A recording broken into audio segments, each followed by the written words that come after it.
მშვიდობის საქმიანი ეთერის და პირველზე ბიზნეს მედია საქართველოს გუნდის წევრებთან ერთად ვიწყებთ. საქართველოს ეროვნულმა ბანკმა 6 კომერციული ბანკი, 2 მიკროსაფინანსო, 38 სავალუტო ჯიხური, 4 საბროკერო და 4 რეგისტრატორი დააჯარიმა. ბანკების სანქცია 600.000 ლარამდეა. მთლიანი საჯარიმო თანხა კი 1.452.000 ლარს შეადგენს. ეროვნული ბანკის პრეზიდენტმა 2018 წლის ანგარიში საფინანსო საბიუჯეტო კომიტეტს წარუდგინა. პირდაპირ უცხოური ინვესტიციების მოცულობამ 2019 წლის პირველ კვარტალში 291.100.000 დოლარი შეადგინა. ეს 2018 წლის პირველი კვარტლის მონაცემებთან შედარებით 6.3%-იანი კლებაა. საქართველოს უმსხვილესი ინვესტორი ქვეყანა კი 2019 წლის პირველი კვარტლის მონაცემებით ირლანდია იყო. მასზე ინვესტორების 47.4% მოდის. ირლანდიას მოსდევს გაერთიანებული სამეფო, მესამე ადგილს კი ამერიკის შეერთებული შტატები იკავებს. ამავე დროს სამი უმსხვილესი სექტორის წილმა 2019 წლის პირველ კვარტალშივე 75%-ს 1/10-ით გადააჭარბა. ყველაზე მეტი პირდაპირ უცხოური ინვესტიცია კომუნალური, პერსონალური და სოციალური მომსახურების სექტორში განხორციელდა და 129.800.000 დოლარი იყო. ეს მთლიანი პირდაპირ უცხოური ინვესტიციების თითქმის 50%-ია. მეორე ადგილს საფინანსო სექტორი გავს, მესამეზე კი ტრანსპორტის სექტორი ხდება. ნეტო აღრიცხვის სისტემაში ჩართული ელექტროსადგურის დადგმულმა სიმძლავრემ 1 მეგავატს გადააჭარბა. 101 მიკროსიმძლავრის ელექტროსადგურებიდან 58 სადგური თელასის ქსელში, ხოლო 43 სადგური ენერგოპრო ჯორჯიას ქსელშია ჩართული.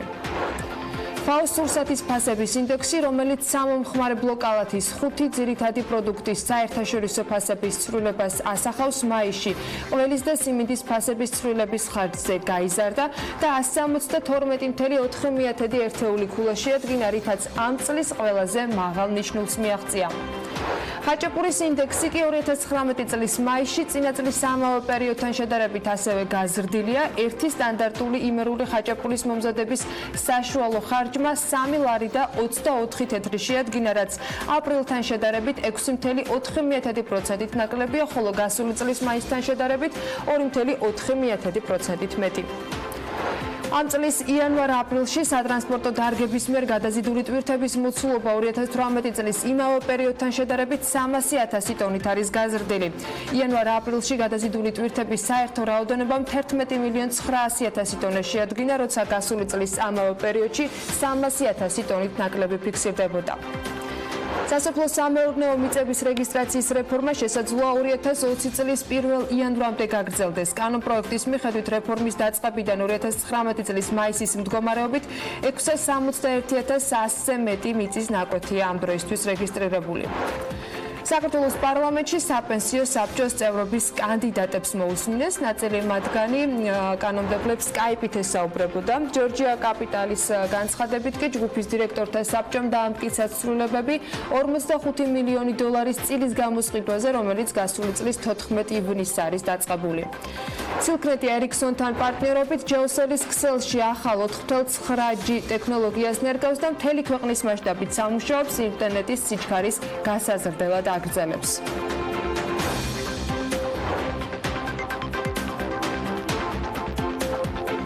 დილა მშვიდობისა, მსოფლიო ბანკმა გლობალური ეკონომიკის ზრდის პროგნოზის 0.3% პუნქტით 2.6%-მდე შეამცირა, რისი მიზეზიც განვითარებულ და განვითარებად ქვეყნებში ეკონომიკური აქტივობის ზრდის შენელება და გლობალურ ვაჭრობასთან დაკავშირებით დაძაბულობის ზრდა. შემცირების კიდევ ერთ მიზეზს მსოფლიო ინვესტორთან დობის კლებაც იწვევს. მსოფლიო ბანკი 2019 წელს ევროპის და ცენტრალური აზიის რეგიონში, რომელშიც საქართველოს შედის 1.6%-იან ეკონომიკურ ზრდას პროგნოზირებს საშუალოდ, რაც ბოლო 4 წლის განმავლობაში ყველაზე დაბალი მაჩვენებელია. ევროპის და ცენტრალური აზიის რეგიონში ეკონომიკური ზრდის შენელებას ევროზონაში შექმნილ ვითარებას უკავშირებენ. კერძოდ, მსოფლიო ბანკი ვარაუდობს, რომ მთავარ სავაჭრო ბაზარზე არასტაბილურობა რეგიონში სავაჭრო ბრუნვაზე უარყოფითად იმოქმედებს. ეკონომიკური ზრდის პროგნოზი ცენტრალური აზიის და ევროპის რეგიონში ქვეყნების მიხედვით ასე გამოიყურება. გრაფიკზე ზუსტად დაინახავთ რიცხვებსაც. ალბანეთის შემთხვევაში 3.7%-ია, სომხეთში 4.2%, აზერბაიჯანში 3.3%, ბელარუსში 1.8%, ბულგარეთში 3%-იან ეკონომიკურ ზრდას ვარაუდობენ, ხორვატიაში 2.5%, საქართველოში 4.6%, უნგრეთში 3.8%, ყაზახეთში 3.5% და ყირგიზეთში 4.3%. ასევე მოლდოვაში 3.4% არის ნავარაუდები, მონტენეგროში თითქმის 3%, 2.9%, პოლონეთში 4%, რუმინეთში 3.6%, რუსეთში 1.2%, სერბეთში 3.5%, ტაჯიკეთში სხვათაშორის საკმაოდ მაღალი, ყველა დანარჩენთან შედარებით 6%, თურქეთში თურქეთში 1%, თურქმენეთში 5.6%, უკრაინაში 2.7% და უზბეკეთში 5.3%. მსოფლიო ბანკმა საქართველოს ეკონომიკური ზრდის პროგნოზი, როგორც უკვე გითხარით, 4.6%-მდე ჯერ კიდევ აპრილში შეამცირა, რის მთავარი მიზეზადაც ბანკის შესუსტებულ საგარეო მოთხოვნას და ეროვნული ბანკის მიერ დაწესებულ რეგულაციებს ასახელებს, რომელიც პასუხისმგებლიანი დაკრედიტებისკენ არის მიმართული. ამ პროგნოზის 5%-მდე ზრდას ბანკი 2021 წელს ელოდება. 2019 წლისათვის ბანკის წინა პროგნოზი 5%-იანი იყო, მაგრამ დაკორექტირდა. ამასთან ბანკი იმასაც აღნიშნავს, რომ საბანკო სექტორში დაწესებული ახალი რეგულაციები ერთის მხრივ შეანელებს დაკრედიტებას და კერძო სექტორის მხრიდან მოთხოვნას და მეორეს მხრივ გააძლიერებს საფინანსო სექტორს. ეკონომიკაზე მოქმედ რისკებს შორის სახელდება სახელმწიფო საკუთრებაში არსებული საწარმოები. ანგარიში აღნიშნულია, რომ სახელმწიფო საკუთრებაში არსებული საწარმოებიდან 57 მაღალი რისკის მატარებელია, რასაც ემატება ის ვალდებულებები, რომელსაც PPP ხელშეკრულებები ითვალისწინებს. სახელმწიფო საწარმოების სარგებლიანობაზე თუ სარგებლობაზე Forbes-ის მკითხველს საინტერესო მასალის გაცნობა შეუძლია, დანარჩენთან დაკავშირებით კი დილის ეთერში კიდევ ბევრი უნდა ვისაუბროთ. სავალუტო რეზერვები გაიზარდა.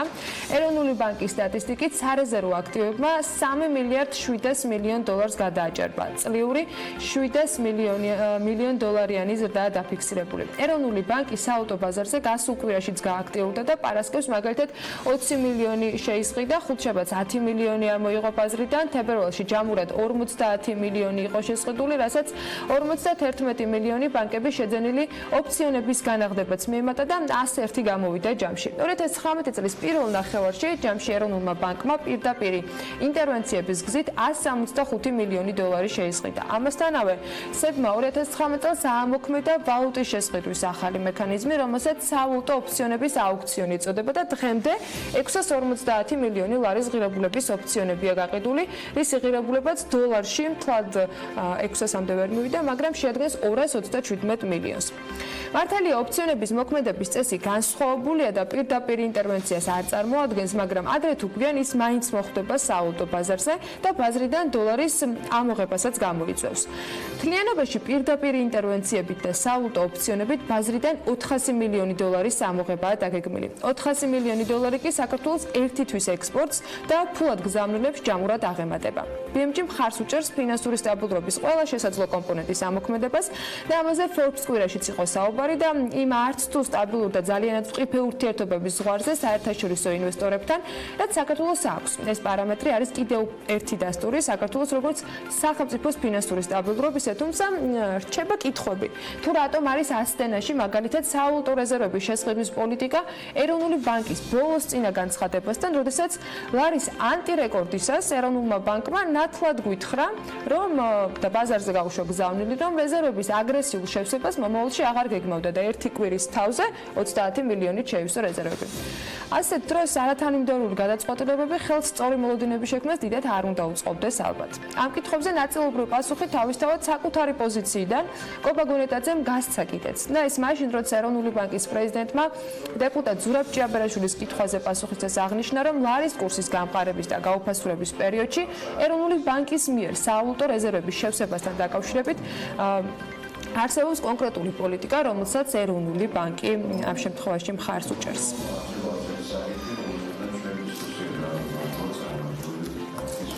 იმ შემთხვევაში თუ ეროვნული ბანკი არ შეიძენს უცხოურ ვალუტას და კურს მოკლევდან პერიოდში უფრო მეტად გამყარების საშუალებას მისცემს, ამას შეიძლება გამოიწვიოს ეკონომიკის კონკურენტნაირობის შემცირება, ხო? ჩვენ საბოლოოდ რასაც უყურებს, ეს არის რეალური გაცვლითი კურსი. და იქიდან გამომდინარე, ვთქვათ, რა ხდება სხვა ქვეყნის ვალუტებში და ინფლაციაში, რადგანაც რეალურ კურსებს საუბრობთ, ამიტომ არის მნიშვნელოვანი, რომ აი ასეთი, ვთქვათ, ცეცხლის ჩაქრობას ოძახიან ხოლმე, არ გავაკეთოთ, რადგანაც ეს საბოლოოდ კონტრპროდუქტიული იქნება ასეთი ჩარევა ნამდვილად. ერთ-ერთი, ასე ვთქვათ, ქრესტომათიული და ტექსტბუკის სახელმძღვანელო მეთოდი არის სარეზერვო მოთხოვნების გაზრდა და მათ შორის დერეფნის გაფართოება, ვალუტის სარეზერვო მოთხოვნებსა და ლარის სარეზერვო მოთხოვნებს შორის, რასაც ჩვენ ვაკეთებ კიდევაც და ეს არის იმის წახალისება, რომ უფრო ნაკლებად მიმზიდველი გახდეს სავალუტო სესხები. გუშინ ზურაბ ჭიაბერაშვილმა ეროვნული ბანკის პრეზიდენტს ახალი ტერმინის სავალუტო შუშაბანდის შემოღება შესთავაზა. კარფანჯარაზე, ყრუკედლებზე, შუშაბანდებზე და გზებზე ალბათ უფრო ცლად ცოტა მერე უნდა ვისაუბროთ და კობა გონეტაძის გუშინდელ გამოსვლას და მის გზავნილებს აუცილებლად მიუბრუნდებით. იქამდე ცოტა კიდევ გასული კვირის ერთ უმნიშვნელოვანეს ღონისძიებაზე მერსედესის ბიზნეს კვირეულის დაფუძნებას გულისხმობ, რომლის სათავეებთანაც ბენი ჯგუფი და კომპანია აკაიდგნენ. გასულ დღეებში ღონისძიებამ დაანონსების თანავე როგორც ბიზნესის, ასევე საჯარო სექტორის წარმომადგენლების ყურადღება რომ მიიქცია, ეს ფაქტია. შაბათს კი მსმენელების და მაყურებლების წინაშე ისეთი სპიკერები იყვნენ წარდგენილები, როგორც არის ტურიზმის ეროვნული ადმინისტრაციის ხელმძღვანელი მარიამ ქრუიშვილი, სპეციალურად მოწვეული მარკეტერი და ანტრეპრენერი ანდრეი ფედოროვი და ასევე მწერალი დავით ტურაშვილი. Mercedes-Benz Business Week-ი პირველად ჩატარდა საქართველოში და ეს აუცილებლად აღსანიშნავია, რადგან ქვეყნის ფარგლებს გარეთ აუცილებლად უნდა გავიდეს ეს კვირეული და საქართველოს არჩება ისტორიას, რომ სწორედ ჩვენგან დაიწყო ყველაფერი. ბევრი წამყვანი კომპანიის ხელმძღვანელებს და წარმომადგენლებს შორის კავშირი დამყარდა ამ სამდღიანი შეხვედრებისას და გარდა ამისა, სპიკერებისგან ბევრი საინტერესო ამბავი მოვისმინეთ, რომელმაც გამოცდილებაც გაგვიზიარეს, ამბობს ბენი ჯგუფის დამფუძნებელი და გენერალური დირექტორი. ფაქტია, ღონისძიება პირველივე წელს ძალიან მნიშვნელოვან მოვლენად ჩამოყალიბდა საქართველოსათვის და ყველას, ვინც ჩართული იყო ამ ბიზნეს კვირეულის ორგანიზებაში, განსაკუთრებით კი ბენი ჯგუფს წარმატებები მინდა უსურვო BMT-ის სახელით. ცალკეული კომპანიების წარმატება კი ერთ-ერთ ჯამში ქვეყნის წარმატება რომ არის, ამაზე ალბათ აღარ ვიდეობთ და რაც უფრო მეტი ახალი კომპანია გაჩნდება, მათ შორის პირდაპირ უცხოური ინვესტიციების პორტფელში, ესეც ცალსახად საჭირო და მნიშვნელოვანია. თან სახარბილოდ ნამდვილად არ გვაქვს საქმე. ისე უცვლელი მიზეზით და უცვლელად უარყოფითი სტატისტიკით გაახლა გუშინ პირდაპირ უცხოური ინვესტიციების პორტფელის მონაცემებთან დაკავშირებით ანალიტიკა. საქსტატის წინასწარი მონაცემებით ქვეყანაში განხორციელებული პირდაპირ უცხოური ინვესტიციების მოცულობამ 2019 წლის პირველ კვარტალში 281 მილიონ დოლარს 100.000-ით გადააჭარბა. ეს კი არის 6.3%-იანი კლება 2018 წლის პირველ კვარტალს თუ შევადარებთ მონაცემებს. არადა თითქოს ყველაფერი რიგზია, აგერ საერთაშორისო ფინანსურმა გამოცემამ Global Finance-მა საქართველოს ეკონომიკურ სტაბილურობაზე, მართლობისა და ბიზნესის რეგულაციების ხარისხის მაჩვენებლებზე დაყრდნობით ყველაზე დინამიური საინვესტიციო მიმზიდველობის მქონე ქვეყნებს შორის დაასახელა. Global Finance-მა საქართველოს იმ ქვეყნებს მიაკუთვნა, რომლებიც საყურადღებოა მკვეთრი ზრდის და ინვესტორების მხრიდან ინტენსიური ინტერესიდან გამომდინარე.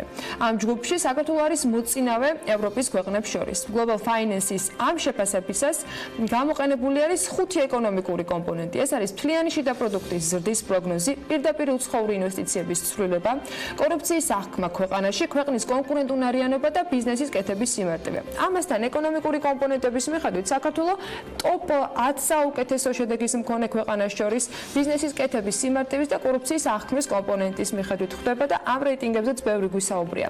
Global Finance ასევე ამბობს, რომ გლობალური სავაჭრო დაძაბულობის და შიდა პრობლემების გამო 2018 წელი მრავალი ეკონომიკისათვის გარდამავალი წელი აღმოჩნდა ვალუტების მერყეობის, სასაქონლო ფასების კლების და ინვესტორთან დობის შემცირების თვალსაზრისით. და გამოცემის შეფასებით ამ ფონზე საქართველოს არის იმ ქვეყნებს შორის, რომლებიც ხასიათდებიან შთამბეჭდავი ზრდით და ინვესტორებისგან მზარდი ინტერესით. არადა მაჩვენებლები თითქოს ამას არ ამბობს. Global Finance საქართველოს აღწერს როგორც ქვეყანას, რომელიც ხასიათდება ბიზნეს გარემოს სწრაფი გაუმჯობესებით, მაღალი ზრდით და ძლიერი კავშირებით ევროკავშირთან. ამასთან დაკავშირებით Global Finance დაეყრდნო ისეთ წყაროებს, როგორიც არის IMF-ი, მსოფლიო ეკონომიკური მიმოხილვის ოქტომბრის ბოლო გამოშვება, ასევე მსოფლიო საინვესტიციო ანგარიში, ივნისის ანგარიშზეა საუბარი, World Economic Forum-ი, აქაც 2018 წლის ანგარიშთან დაკავშირებით არის საუბარი გლობალური კონკურენტუნარიანობასთან მიმართებით. Transparency International-ის კორუფციის საქმის ინდექსი 2018, World Bank-ის ბიზნესის კეთების სიმარტივის რეიტინგი და ყველა აქედან გამომდინარე, არც თუ ისე ცუდი შედეგები გვაქვს. მაგრამ მე მგონი უკეთესი გვინდა და უკეთესი გვინდაზე შეგვიძლია რომ ბევრი ვისაუბროთ, ვიმსჯელოთ, მაგრამ კონკრეტული მაგალითებით შეგვიძლია რომ წავახალისოთ. აი მაგალითად Forbes Women-ის მაისის ნომერი უკვე გაყიდვაში და იქ ბევრი ასე ძალიან საინტერესო ადამიანს ნახავთ და თუ ჯერ არ გაცნობიხართ ახალ ნომერს, რომელიც ამ თვეში განსაკუთრებით დატვირთულია, კიდევ ერთხელ, საინტერესო ამბებით და პერსონალებით, მაშინ აუცილებლად უნდა ნახოთ ანუ გაჯოხაძის სიუჟეტი, რომელიც მოკლედ გაგაცნობთ Forbes Women-ის ახალ ნომერს და მთავარ გზავნილს. ჩვენი ქვეყნის 20% ოკუპირებულია რუსეთის მიერ. ეს Forbes Women-ის მაისის ნომრის მთავარი გზავნილია. ამ გზავნილის მიღმა კი ახალგაზრდა გლობალური ლიდერი ქალებით განან. საოკუპაციო ზოლთან მავთუხლათების ფონზე მდგომი ქალების ხმა Forbes Women-მა ჩვენამდე მოიტანა. მოგესალმებით, მე ანუკა ჯოხაძე ვარ, ვცლად კი Forbes Women-ის მაისის ნომერში წაიკითხავთ. ახალგაზრდა გლობალური ლიდერი ქალები ოკუპაციის წინააღმდეგ, ასეთია Forbes Women-ის მაისის ნომრის მთავარი ყდა, რომელიც ჩვენთვის ნაცნობ და უცნობ სახეებს აერთიანებს, მათ კი ყველა უნდა იცნობდეს. ვერა ქობალია პირველი ახალგაზრდა გლობალური ლიდერი საქართველოდან, თავის გლობალურ საქმიანობაზე Forbes Women-თან საუბრობს. მოგიყვებით ნინო ზამბახიძეზე, ქალზე, რომელმაც ამერიკის შეერთებული შტატების პრეზიდენტთან, დონალდ ტრამპთან თეთრ სახლში ღიად ისაუბრა და რომელიც ჩვენს ქვეყანაში ახალგაზრდა გლობალური ლიდერების 4დღიანი ვიზიტის ერთ-ერთი მთავარი მასპინძელი იყო. თავის გამოცდილებაზე გვყვება კეთი ბოჭორიშვილიც, რომელიც ახალგაზრდა გლობალური ლიდერების პლატფორმას წელს შეუერთდა. გაგაცნობთ ახალგაზრდა გლობალურ ლიდერებს, რომლებიც მსოფლიომ უკვე გაიცნო. ახლა ჯერ იქით თქვენზეა. დიპლომატიის და რისკის ენაზე უშენ კაპიტალის გენერალური დირექტორი თამარ ახალაძე საუბრობს, ხოლო ქვეყანაში ტურიზმის განვითარების პერსპექტივებზე და გამოწვევებზე ტურიზმის ადმინისტრაციის ხელმძღვანელი მარიამ ქლუიშვილი გვყვება. გზა ევროპისკენ, ინტერვიუს სოფლისა და სოფლის მეურნეობის განვითარების ევროპის სამეზობლო პროგრამის ENPARD-ის საზოგადოებასთან ურთიერთობის ხელმძღვანელთან თამარ ხუნწარიასთან სოფო კარგარეთელი გაგაცნობთ. ეს მხოლოდ ნაწილია იმ ქალების ისტორიებისა, რომელიც Forbes Women-მა ერთი საერთო გზავნილით გააერთიანა. ეს მესიჯი კი მთლიანად ჩვენი ქვეყნის გამოძახილია. გესმოდეთ ჩვენი ხმა და გახსოვდეთ, რომ საქართველოს 20% ოკუპირებულია რუსეთის მიერ. ამ თემაზე კი მხოლოდ საუბარი უბრალოდ შეუძლებელია. ის ჩვენგან ბევრად უფრო მეც მოითხოვს. ეს ჟურნალი აუცილებლად უნდა წაიკითხოთ. 2000 წლიდან დღემდე კი საქართველოში გამოგზავნილი ფულადრი ტრანსფერების ჯამური რაოდენობა დაახლოებით 16 მილიარდი დოლარია. მხოლოდ 2018 წლის მონაცემებით ფულადი გზავნილების მოცულობა დაახლოებით 1,6 მილიონი დოლარი შეადგინა, რაც საქართველოში მთლიანი შიდა პროდუქტის 9%-ს უტოლდება. ამ თანხის უდიდესი ნაწილი ქართველ შრომით მიგრანტებს ეკუთვნით. როგორია საქართველოდან წასული შრომითი მიგრანტების ოფიციალური ან და არაოფიციალური სტატისტიკა. ესეც Women-ის მასალაზე დაყრდნობით უნდა შემოგთავაზოთ. მარიამ ადამიანთან ლევან თაღიაშვილი გვერდებიან საქმიანი დილის ეთერში, რომლებიც სწორედ ამ მონაცემებს წარმოგვიდგენენ. დილა მშვიდობის. დილა მშვიდობის, ანა. ბოლო 10 წლეულების მანძილზე საქართველოში არსებული ეკონომიკური ვითარება, უმუშევრობა, უპერსპექტივობა, ალბათ ის უმთავრესი მიზეზები არის, გამოც ჩვენი თანამოქალაქეები საქართველოს ტოვებენ. ბოლო 10 წლეულებში უკეთესი ბედის საძიებლად და აქ დარჩენილი ოჯახების დასახმარებლად საქართველოდან სხვადასხვა არაოფიციალური მონაცემებით 1,600,000 მოქალაქე წავიდა. საქართველოდან წასული შრომითი მიგრანტების უმრავლესობა 57% კი, ანუ 900,000 ქალია. შრომითი მიგრაცია საქართველოსთვის შედარებით ახალი მოვლენაა. პირველი შრომითი მიგრანტები დამოუკიდებლობის გამოცხადებიდან მალევე გამოჩნდნენ. გასული საუკუნის 90-იან წლებში ჩვენს ქვეყანაში განვითარებულმა მოვლენებმა საქართველოს მსოფლიოს ერთ-ერთ უღარიბეს სახელმწიფოდ აქცია. დამოუკიდებლობის გამოცხადებიდან მალევე ქვეყანა სამოქალაქო დაპირისპირებამ და სამხედრო კონფლიქტებმა მოიცვა. შედეგად 1994 წელს მთლიანი შიდა პროდუქტი ერთ სულ მოსახლეზე $519 შეადგენდა. ეს მაჩვენებელი კი უფრო დაბალია ვიდრე დღევანდელი უგანდისა და ეთიოპიის. საქართველოში შექმნილმა გაუსაზლისმა პოლიტიკურმა და სოციალურმა ვითარებამ საქართველოს 10,000-ობით მოქალაქეს უბიძგა მიეტოვებინა სამშობლო. მიეტოვებინა, რადგან გახსნილი საზღვრები ამ ადამიანებისთვის გადარჩენის ერთ-ერთი თუ არა ერთადერთი შანსი იყო. ამ დროისათვის კი არ არსებობს ზუსტი სტატისტიკა თუ რამდენმა მოქალაქემ დატოვა შიმშილის პირას მისული ქვეყანა 90-იან წლებში. ამ რთულ პერიოდში საქართველოდან გამგზავრებულ მთავრობის გადაწყვეტილება პირველებმა ეთნიკური უმცირესობის წარმომადგენლებმა მიიღეს, თუმცა მალევე მათ ეთნიკური ქართველებით შეუერთდნენ. უკვე დამოუკიდებელი საქართველოს მოქალაქეები სამშობლოდან შიმშილის, სიღარიბის, უშუქობის, უპერსპექტივობისა და ტოტალური კორუფციის გამო გარბოდნენ. საქართველოდან წასულ პირველ მიგრანტებში კაცები ჭარბობდნენ სხვადასხვა კულტურული თუ ეკონომიკური ფაქტორების გათვალისწინებით. ქართველი კაცების უკიდურესად მცირე ნაწილი იქცა შრომით მიგრანტად. ქართველი კაცების ბედის საძიებლად უმეტესად ყოფილი საბჭოთა კავშირის ქვეყნებში მიდიოდნენ, განსაკუთრებით რუსეთსა და უკრაინაში. ევროკავშირის მიერ მხარდაჭერილი ამ თემაზე ჩატარებული ერთ-ერთი ბოლო მასშტაბური კვლევის თანახმად, დღესაც ვითარება 90-იანი წლების მსგავსია. კვლევის შედეგებით რუსეთში სამუშაო წასვლის სურვილს გამოკითხულ კაცთა 19% გამოთქვამს, კაცების 15%-ს კი უკრაინაში წასვლა სურს. იმ ვითარებაში, როდესაც რუსეთთან დიპლომატიური ურთიერთობები არ გვაქვს და მას ჩვენი ტერიტორიების 20% აქვს ოკუპირებული, უფრო ნათელი ხდება თუ როგორ უჭირს მოსახლეობას და რა პირობებზე უწევს წასვლა. ამავდროულად კაცებთან შედარებით ქალთა გაცილებით მეტი რაოდენობა გამოთქვამს მზადყოფნას წავიდეს სამუშაოდ თურქეთში, ამერიკის შეერთებულ შტატებსა და საბერძნეთში. ქართველი ქალების მზარდ და უფრო წარმატებულ მიგრაციას საზღვარგარეთ სხვადასხვა კულტურული, ეკონომიკური და სოციალური მიზეზები გააჩნია. ქართველი ქალების ძირითადი დასაქმების ადგილად 90-იანი წლებიდანვე ევროკავშირის სახელმწიფოები იქცა. ევროკავშირის ბაზარზე გაცილებით უფრო დიდი მოთხოვნა იმ მომსახურებაზე, რის მიწოდებაც ქართველ ქალებს შეუძლიათ. ერთი სიტყვით, ქართველი ქალების შრომა ქართველ კაცებთან შედარებით გაცილებით დიდი მოთხოვნით სარგებლობს მსოფლიოს შრომით ბაზარზე. ქართველი ქალები გაცილებით უფრო შრომისუნარიანები და კონკურენტები არიან, ანუ ასე გამოდის.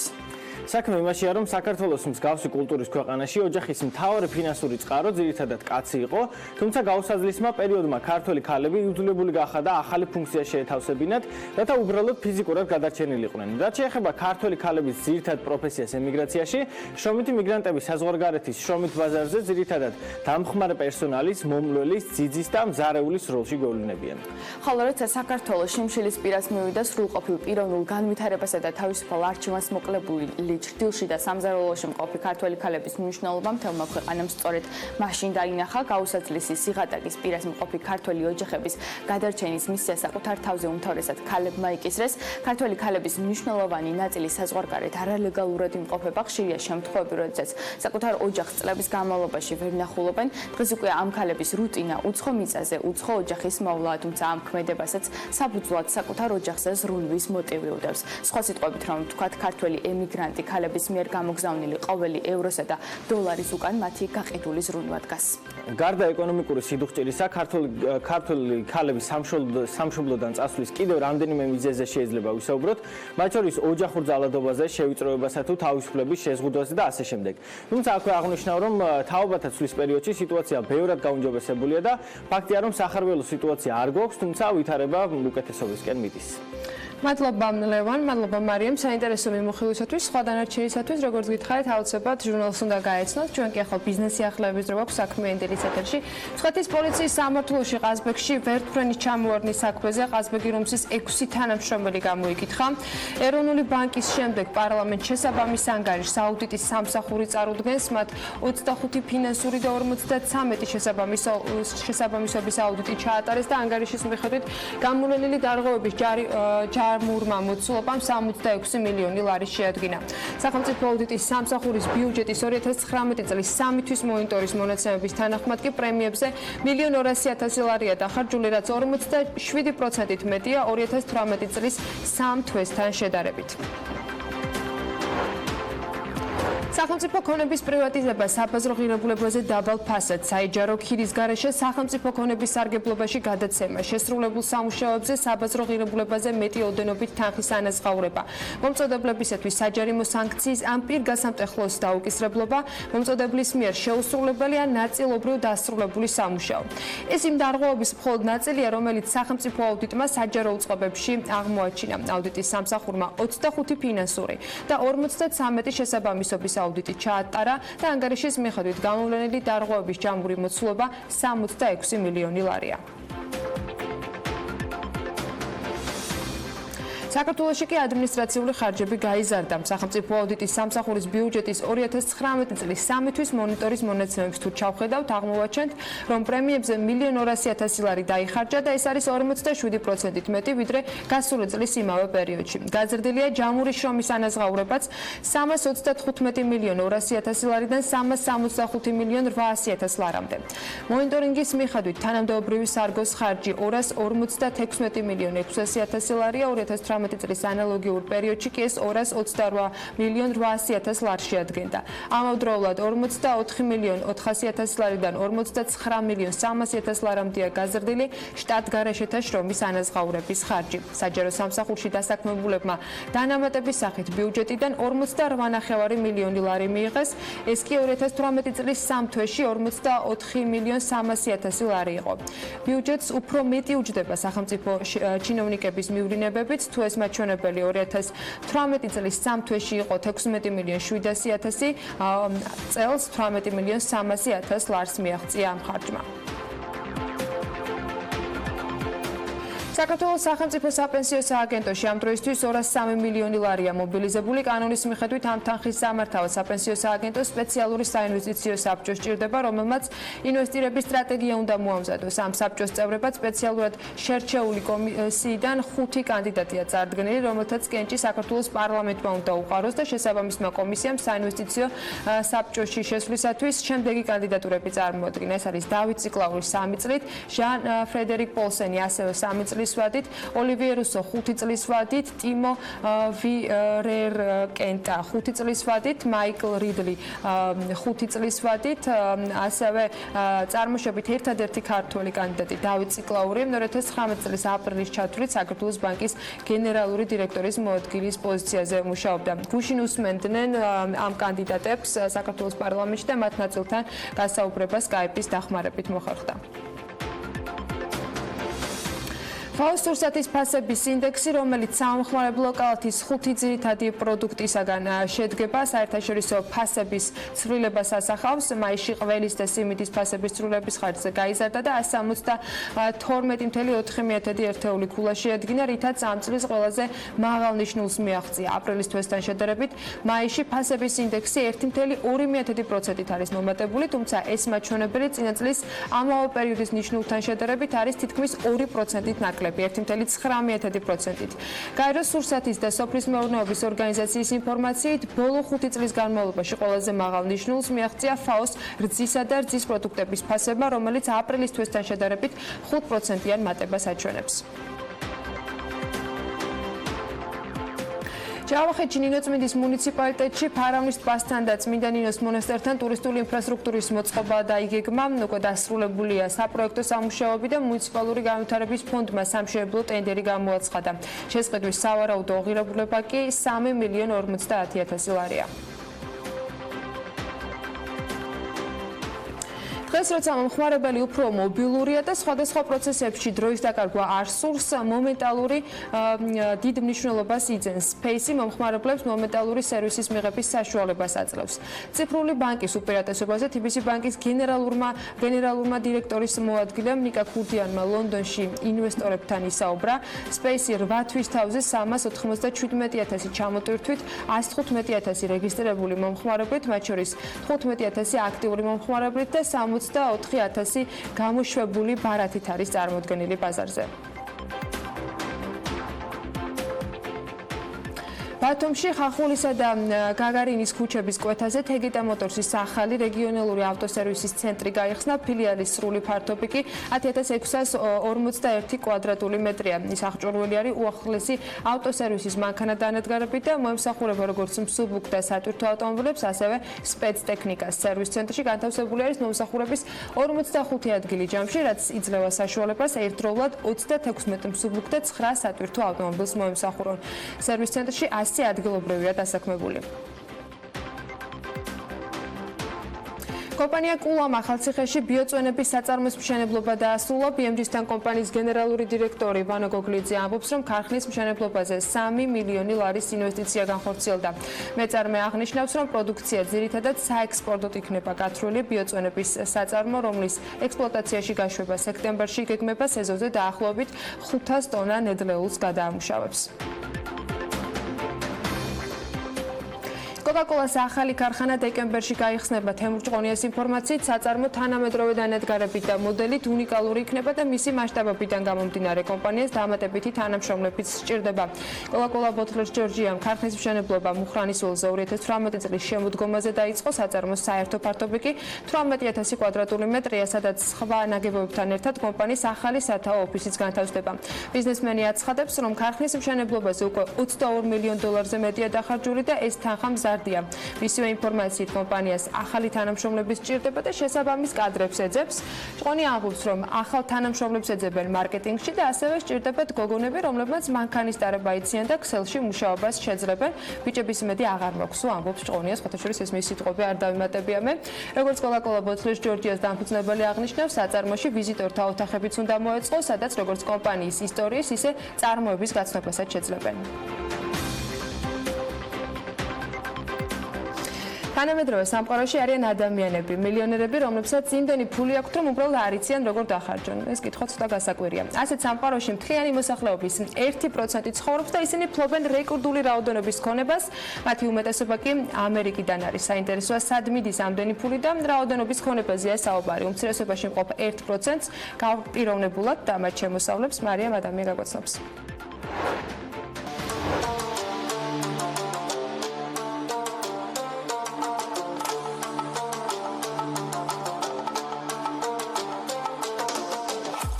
დღეს დედამიწაზე არსებობს მთლიანი მოსახლეობის 1%, რომელსაც იმდენი ფული აქვს, რომ არ იცის სად წაიღოს.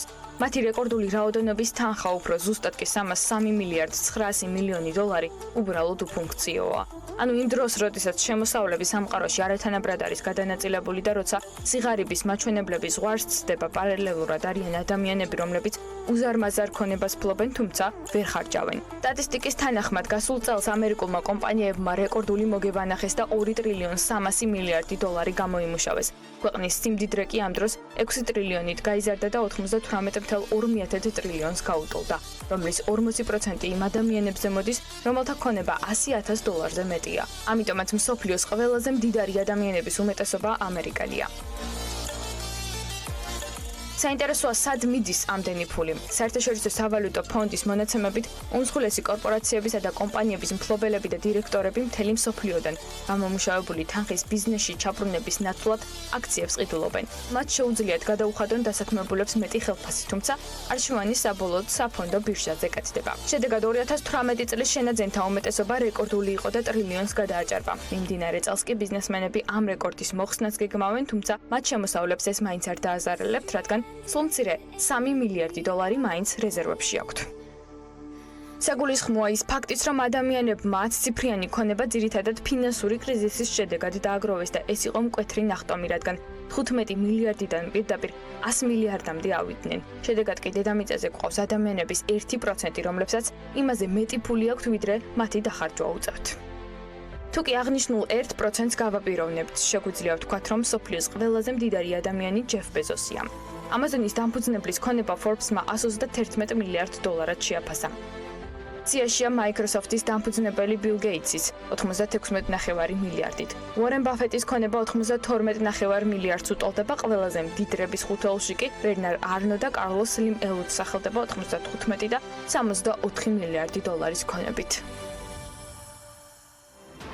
ახლა გარემოს ეროვნული სააგენტოს მიერ მოწოდებული ინფორმაციას უნდა გავეცნოთ. ამედის პროგნოზი კი ასეთი არის, ამედი განპირობებული იქნება ამიერკავკასიის ჩრდილო-აღმოსავლეთიდან მოქმედი შედარებით გრილი და სამხრეთიდან გადმონაცვლებული ცხელი ჰაერის მასების ურთიერთქმედებით. საქართველოში მოსალოდნელი არის დროგამოშვებით ღობრიანობის მომატება, ზოგან ხანმოკლე წვიმა და ელჭექი აღმოსავლეთ საქართველოში შესაძლოა იყოს სეტყვა, იქროლებს აღმოსავლეთის მიმართულების ქარი და ზოგან ძლიერადაც.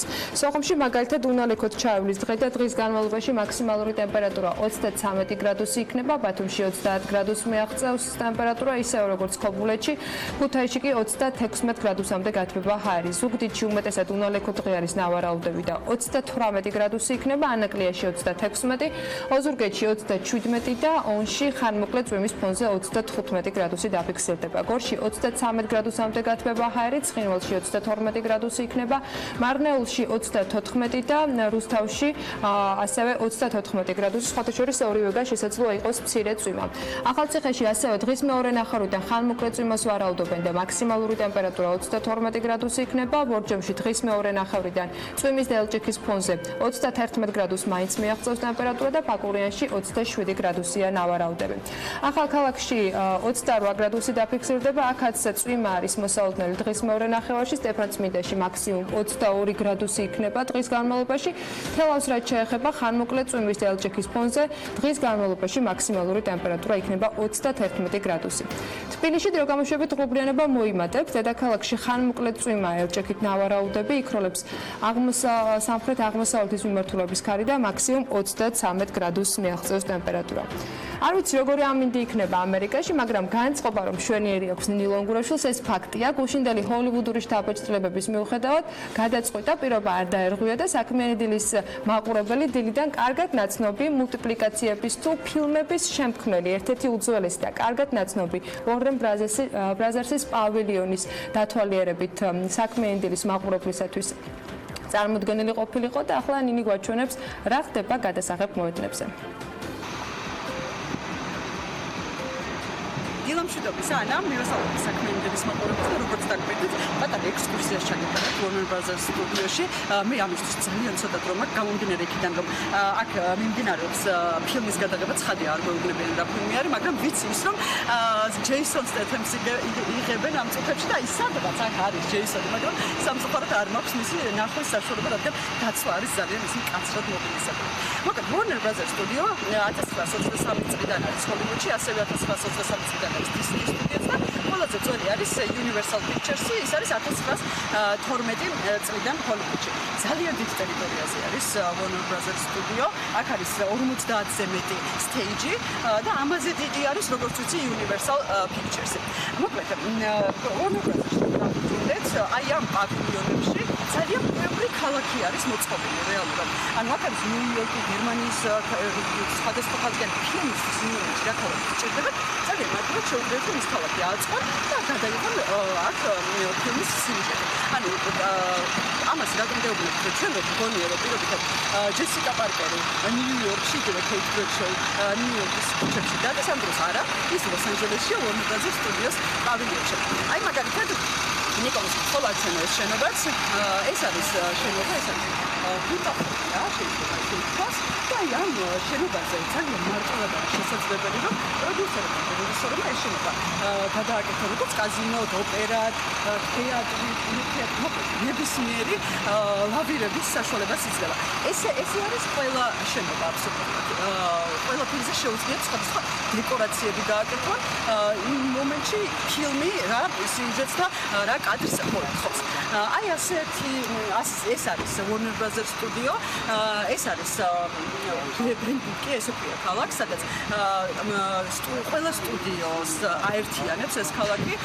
ამ ქალაქში არის Universal Pictures-ის, Disney-იც, Warner Brothers-იც თავისთავად და ყველა ის სტუდია, რომელიც მსოფლიო მასშტაბით კინოს აკეთებს.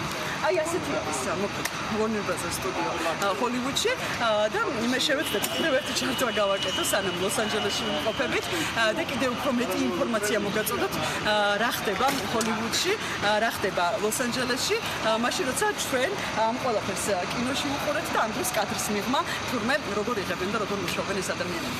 მე მგონია რომ ნინი დაბრუნდეს BMG-ში და არანაკლებს დავახვედრებთ აქ, მაგრამ ნახოთ თუ ახლოს პერიოდში კიდევ გვექნება საინტერესო ამბები, ვიდრე ის ჩვენ თბილისში დაგვებრუნდება და BMG-ის მაყურებლისთვის საინტერესო ამბებს მოამზადებს. თუმცა არც ამერიკიდან გვაკლებს და არც მოგვაკლებს მომავალში. ნახატი სარეკლამო პაუზა გოლდება და რამდენიმე წუთში დაგებრუნდებით.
ასოციაცია სამხარეო განვითარება მომავალი საქართველოსთვის USAID-ის ზრდა პროექტის ფარგლებში რეგიონულ ახალგაზრდულ სამეწარმეო პროექტში მონაწილეობის მისაღებად რეგისტრაციას იწყებს. ახალგაზრდული სამეწარმეო პროექტი 18-29 წლის ასაკის და ჯამში 9 მუნიციპალიტეტიდან სულ მცირე 500 ახალგაზრდის სამეწარმეო ტრენინგში ჩართვას გულისხმობს. რამდენიმე ეტაპად დაყოფილი ტრენინგის და პროექტის მიზნებზე, შესაძლებლობებზე სტუმრებთან ერთად უნდა ვისაუბროთ. სტუდიაში შემოგვიერთდნენ ვანო გრიგოლაშვილი, ასოციაცია სამხარეო განვითარება მომავალი საქართველოსთვის თავმჯდომარე და რევაზ ჯავალიძე, ასოციაცია სამხარეო განვითარება მომავალი საქართველოსთვის ახალგაზრდული მიმართულების ხელმძღვანელი. მოგესალმებით, მადლობა რომ ხართ ჩვენთან ერთად. მიღება გამოცხადებულია, 9 რეგიონი უნდა მოიცვას და 500-მდე ახალგაზრდა უნდა იყოს შერჩეული. რამდენიმე ეტაპად იქნება ეს პროექტი განხორციელებული. მოდით მოვყვეთ პროექტის მიზნებზე და ამ ეტაპებზე ვის შეუძლია მოხდეს, რა პროექტები უნდა წარმოადგინოთ, რა ტიპის აქტივობები იქნება და შედეგი რა გინდათ რომ მიიღოთ. დავიწყოთ ჯერ გამოცხადებული კონკურსით, ვის შეუძლია მასში მონაწილეობა. გისმენთ. თქვენს ნებართვით დიდი მადლობა კიდევ ერთხელ მოწვევისათვის. პროექტის ერთ-ერთი მთავარი მიზანი არის ნიჭიერი და მონდომებული ახალგაზრდების იდენტიფიცირება და პოვნა რეგიონებში, ვისაც სურვილი აქვს საკუთარი ცხოვრება შეცვალოს მეწარმეობის გზით. და ეს ტრენინგ პროგრამაც ამაზე არის ფოკუსირებული. ჩვენ ვეძებთ ახალგაზრდებს, რა თქმა უნდა, ვისაც ზოგადად ინტერესი აქვს მეწარმეობასთან დაკავშირებით, მაგრამ შესაძლოა უკვე აქვთ გარკვეული იდეა. ჩვენი ტრენინგები, რომელიც როგორც თქვენ ძალიან ორ ეტაპად ჩატარდება, პირველი მოიცავს ადგილებზე ახალგაზრდებისათვის სატრენინგო ინფორმაციის მიწოდებას, ტრენინგების ჩატარებას იმ კუთხით, რომ მათ ექნება შესაძლებლობა საკუთარი იდეების გენერება სწორად მოახდინონ, იმუშავებენ ჩვენს გადამზადებულ ტრენერებთან, მოამზადებენ საპროექტო იდეებს, ტრენინგების დასრულების ამ პირველი ეტაპის შემდეგ მათ ექნება შესაძლებლობა მოამზადონ საპროექტო იდეები, რომელსაც ჩვენ შევაფასებთ. საუკეთესო 15 პროექტის ავტორს შემდეგ უკვე ჩამოვიყვანთ ინტენსიურ სამეწარმეო ბანაკში და მოლოდინი გვაქვს, რომ საპროექტო იდეები ამ ბანაკის პერიოდში გადაექცევა უკვე ბიზნეს პროექტებად, რომელთაც ექნებათ შესაძლებლობა დაფინანსების და ჩვენი პროექტის ფარგლებში ასევე გათვალისწინებული არის 3 საგრანტო თანხის გამოყოფა. 10,000-იანი, 8,000-იანი, 6,000 ლარის ოდენობით, რომელიც სამ საუკეთესო პროექტის ავტორს გადაეცემა. ეს პროექტი არ არის ერთჯერადი, ეხლა ტარდება ზაფხულში, თქვენ ბრძანეთ უკვე რომ გამოცხადებული არის რეგისტრაცია, რომელიც სრულდება 17 ივნისს და მოუწოდებთ ჩვენს ახალგაზრდებს, რომ აქტიურად ჩაებან იმ 9 მუნიციპალიტეტში და დარეგისტრირდნენ, მაგრამ ასევე გეგმავთ ანალოგიურად წლევანდელი წლის შემოდგომაზე ოქტომბერ-ნოემბრის თვეში და მომავალ წლის გაზაფხულზეც მსგავსი ტიპის სატრენინგო სერვისის შეთავაზება ჩვენი ახალგაზრდებისათვის. რა ტიპის პროექტებით უნდა იყვნენ ახალგაზრდები, წარმოდგენები, რეგისტრაციას გასაგებია ის, რომ ისინი ტრენინგებისას უფრო მეც ისწავლიან და თავიანთ თქვათ იდეებს განავითარებენ, მაგრამ საწყის ეტაპზე რომ არ შეექმნათ რაღაც შიშის მომენტი სარეგისტრაციოდ, რა იდეები უნდა გქონდეთ, რა მიმართულებებზე უნდა იყვნენ ორიენტირებულები, იმისათვის რომ რეგისტრაცია გაიარონ. ასე კი ვახსენე უკვე შეზღუდვა საიდანაც არის 18-დან 29 წლამდე ახალგაზრდებს აქვთ შესაძლებლობა რომ ამ ტრენინგებში მიიღონ მონაწილეობა. კიდევ რა უნდა გქონდეთ მათ იმისათვის რომ მიიღონ მონაწილეობა ამ ტრენინგებში. ყოველთვის დიდი მადლობა მოწვევისთვის. ჩვენთვის მნიშვნელოვანია, რომ ახალგაზრდებს ჰქონდეთ ისეთი იდეა, რომელიც პოვებს გაგრძელებას, ეკონომიკურად გამართლებული იქნება და ამ შემთხვევაში, რა თქმა უნდა, ეხა სოფლად ძირითადად სოფლის მეურნეობა არის წამყვანი დარგი, მაგრამ აქაც შეზღუდვა არ არის ისეთი.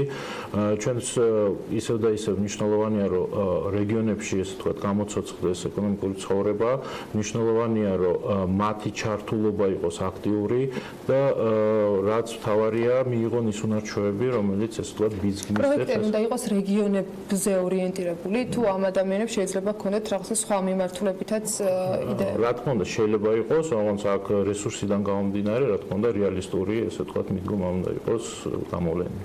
ჩვენ დავამატებთ თუ შეიძლება ახალგაზრდებს ადგილობრივად ვეპატიჟებით ტრენინგებზე და ასეთი პირობა არის, რომ ისინი არ მხოლოდ დარეგისტრირდნენ იმ რეგიონებში და მუნიციპალიტეტებში უпростоრად, სადაც ისინი ცხოვრობენ, ასევე სხვებსაც აქვს შესაძლებლობა დარეგისტრირონ, მოხოთ იმ კონკრეტულ მუნიციპალიტეტში მათ უნდა ჰქონდეთ ბიზნესის წარმოების სურვილი.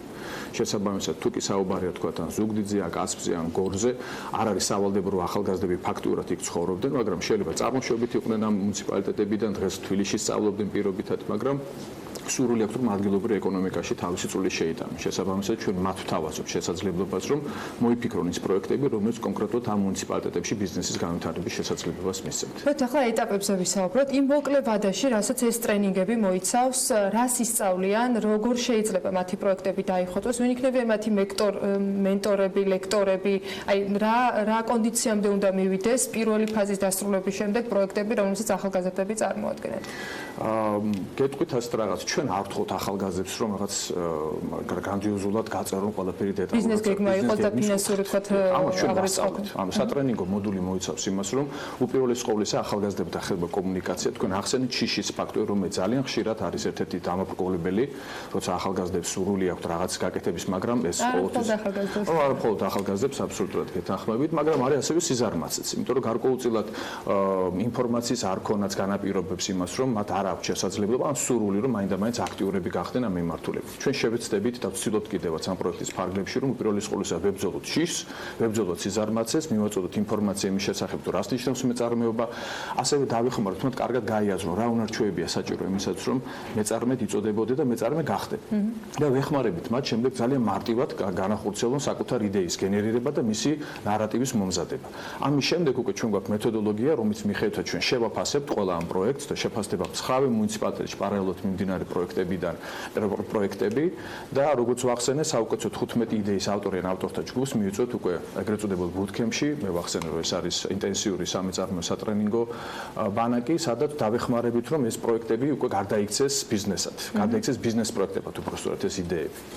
მიმართულებებს დავაზუსტებ ასევე მინდა ვახსენო, რომ სოფლის მეურნეობასთან ერთად ჩვენ ტურიზმზე გვაქვს ფოკუსი, გვაქვს შემოქმედებით ინდუსტრიებზე, ისევე როგორც ინოვაციებზე, ტექნოლოგიებზე, იმიტომ რომ გჯერა რომ რეგიონებშიც არიან ეს ახალგაზრდები, ვისაც შეუძლიათ ამ მიმართულებით საკუთარი საპროექტო იდეები განავითარონ და დაუბრუნდეთ ისევ მნიშვნელოვან თემას, რომ დაეხმარონ ადგილობრივ ეკონომიკებს განვითარებაში. აი ამ 9 მუნიციპალიტეტში პარალელურად მოხდება ამ ტრენინგების ჩატარება, ამ ადამიანებს დაჭირდებათ, რა თქმა უნდა, ვახსენე კიდეც მენტორები, ლექტორები, მასწავლებლები, რომლებიც პირველ რიგში ასწავლიან და შემდეგ გამოარჩევენ ამ ახალგაზრდებას და ამ იდეებს შორის იმ თვითმყოფად იდეებს, რომლებიც მომავალში შეიძლება განვითარდეს.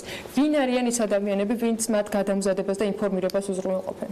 ამისო ჩატარდა საკმაოდ ინტენსიური საინფორმაციო კამპანია, სადაც ჩვენ ჩავთვით ადგილობრივი რესურსები, ამ თვალსაზრისით შეიძლება იყოს ან ადგილობრივი არასამთავრობო ორგანიზაციის წარმომადგენელი, ან პროფესიონალი ტრეინერი, საკმაოდ ესე ვთქვათ დიდი კონტინგენტი განვიხილეთ ამ თვალსაზრისით შერჩეულების შემდგომში ეგრეთ წოდებული TOT-ისთვის, ანუ ტრენერთა ტრენინგის, ესე ვთქვათ, ტრენინგში მონაწილეობისთვის და შემდგომში უკვე ეს ადამიანები ჩაატარებენ აი ამ პარალელურ რეჟიმში საკმაოდ ესეთ ინტენსიურ სამუშაოს.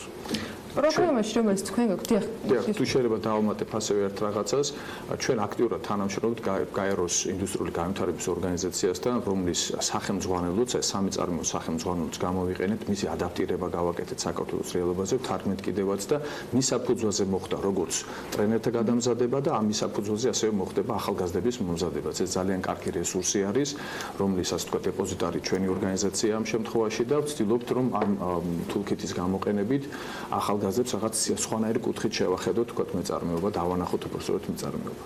სამი ფაზა თქვენ ახსენეთ კიდეც შემოდგომის და შემდეგ 2020 წლის გაზაფხულის პროექტები და ჯამური მიზანი, რომელსაც ეს პროექტი უყურებს, არის სულ მცირე 5 საწარმოს შექმნა, რომელიც ჯამში 25 ადამიანს დაასაქმებს.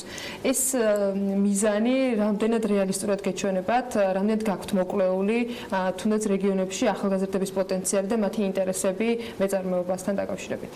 იცით, კვლევები ძალიან ბევრი ტარდება ზოგადად და კარგია რომ ტარდება და ერთ-ერთი ესეთი გამოკვეთილი, რომელიც ჩატარდა 2015 წელს, იყო ფრედრიხ ებერტის ფონდის მიერ ჩატარებული ახალგაზრდების მოლოდინების შესახებ კვლევა, რომელმაც აჩვენა, რომ ახალგაზრდებში მხოლოდ 13%-ს აქვს ზოგადად ინტერესი მეწარმეობასთან დაკავშირებით. როცა ჩაკითხვა იყო, ასე ვთქვათ, დამატებით კითხვები და ესო თუ კეთდებოდა თუ არა რამე მათი მხრიდან, ახალგაზრდების მხრიდან, თითქმის არავის არ ქონდა ინფორმაცია იმის შესახებ, რომ შეიძლება არსებობდეს თქუდან სახელმწიფოების სერვისები ან კერძო სტრუქტურები თავაზობდნენ და ეხმარებოდნენ მეწარმეობის განვითარებას.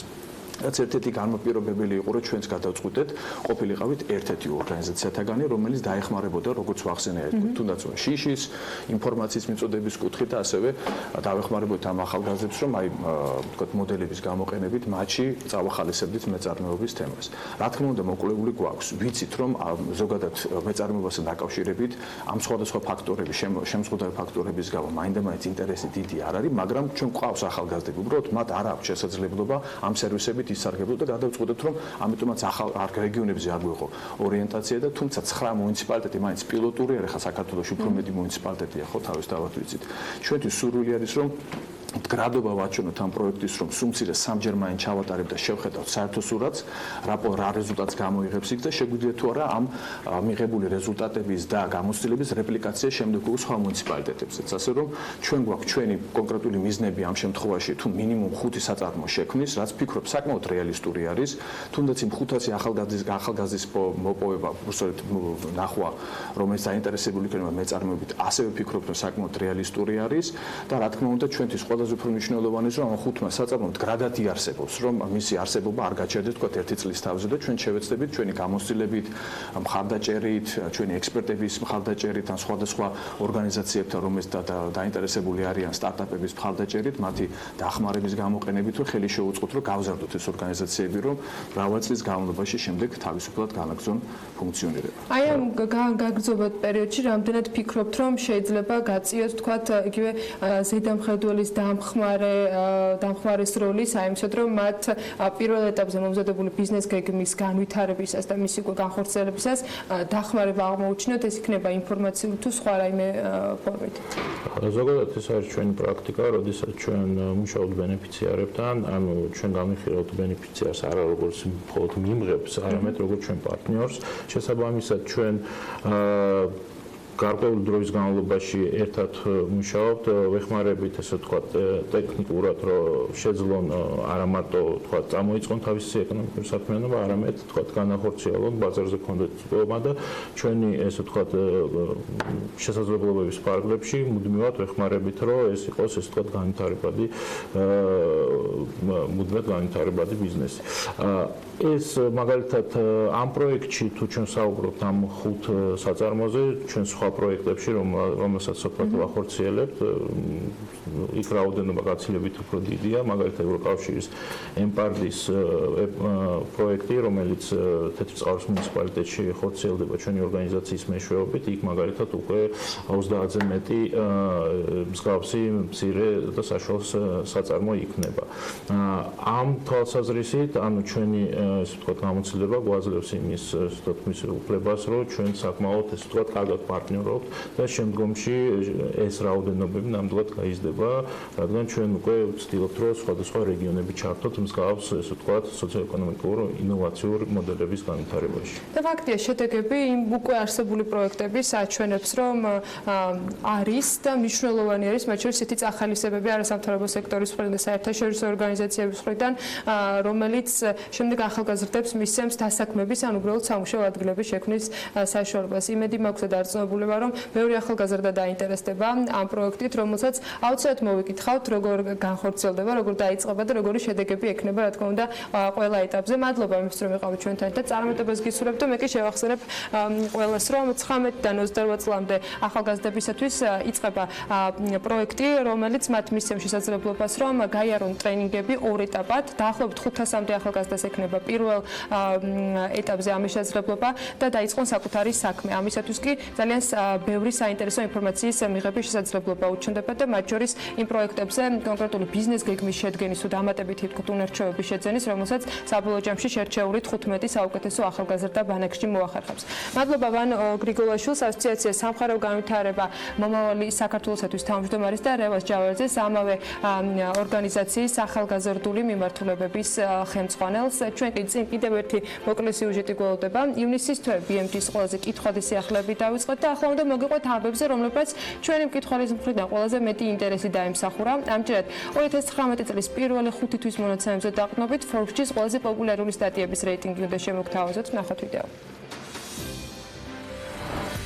Forbes-ის 2019 წლის პირველი 5 თვის ყველაზე კითხვადი სტატიებია. ბიზნესის პირადი ასისტენტი სალომე მეცხვარიშვილის ინტერვიუ კონსიერჟ თბილისის დამფუძნებელთან ლიზი ხიბაზიშვილთან 5000-ზე მეტი ნახვითა და 2300-ზე მეტი გაზიარებით მეათე ადგილზეა. 2019 წლის Forbes-ის ყველაზე მდიდარი ადამიანის სიის გაცნობით 5000-ზე მეტი ადამიანი დაინტერესდა, 3000-მა კი გააზიარა კიდეც. სტატია საერთო რეიტინგში მე-9 ადგილზეა. მსოფლიოს ყველაზე გაღმაურებული სერიალის შესახებ სტატია მერვე ადგილს დასჭირდა. გოთის იმედგამაცრუებელი მომენტებით 6000-ზე მეტი ადამიანი დაინტერესდა. სტატიას 3100-ზე მეტი გაზიარება აქვს. Forbes-ის მთავარი რედაქტორის გიორგი ისაკაძის ედიტორიალმა TBC ბანკში განვითარებულ მოვლენებზე მე-7 ადგილი დაიკავა. ან აკლია, ან არა, 6000-ზე მეტმა ადამიანმა წაიკითხა, ხოლო 3100-ზე მეტმა გააზიარა კიდეც. უმსხვილესი ბრუნვის მქონე სახელმწიფო კომპანიების რეიტინგი ათეულში მე-6 ადგილზეა. ყველაზე მსხვილი სახელმწიფო კომპანიებით 6000-ზე მეტი ადამიანი დაინტერესდა, ხოლო 3700-მა რეიტინგი გააზიარა. 7000-ზე მეტი ნახვითა და 5100-ზე მეტი გაზიარებით მე-5 ადგილს ციფრული მარკეტინგის ქართული სააგენტო Redberry-ის სიახლე იკავებს, რომელმაც საქართველოს კაპიტალისგან 3.200.000 ამერიკული დოლარის ინვესტიციის მოზიდვის შესახებ განაცხადა. საქართველოს ფერმერთა ასოციაციის თავმჯდომარის ნინო ზამბახიძის სიტყვამ კი თეთრ სახლში 8000-ზე მეტი ნახვა და 5700-ზე მეტი გაზიარება დააგროვა. საქართველოს უმსხვილესი კომპანიების ათეულით კი 17000-ზე მეტი ადამიანი დაინტერესდა. Forbes-ისა და Grant Thornton-ის პირველი საერთო რეიტინგი 10700 ადამიანმა გააზიარა. მეორე ადგილზეა საქართველოს უმსხვილესი 100 კომპანიის ჩამონათვალი. Forbes Georgia-ს რეიტინგი 27000-ზე მეტმა ადამიანმა წაიკითხა, ხოლო 16300-მა ის გააზიარა. რამდენად აკმაყოფილებენ ქართული უმაღლესი საგანმანათლებლო დაწესებულებები საერთაშორისო სტანდარტებს. ეს სტატია Forbes-ის ბოლო 5 თვის მონაცემებით ყველაზე კითხვადია, რომელსაც 40000-ზე მეტი ნახვა და 22800-ზე მეტი გაზიარება აქვს.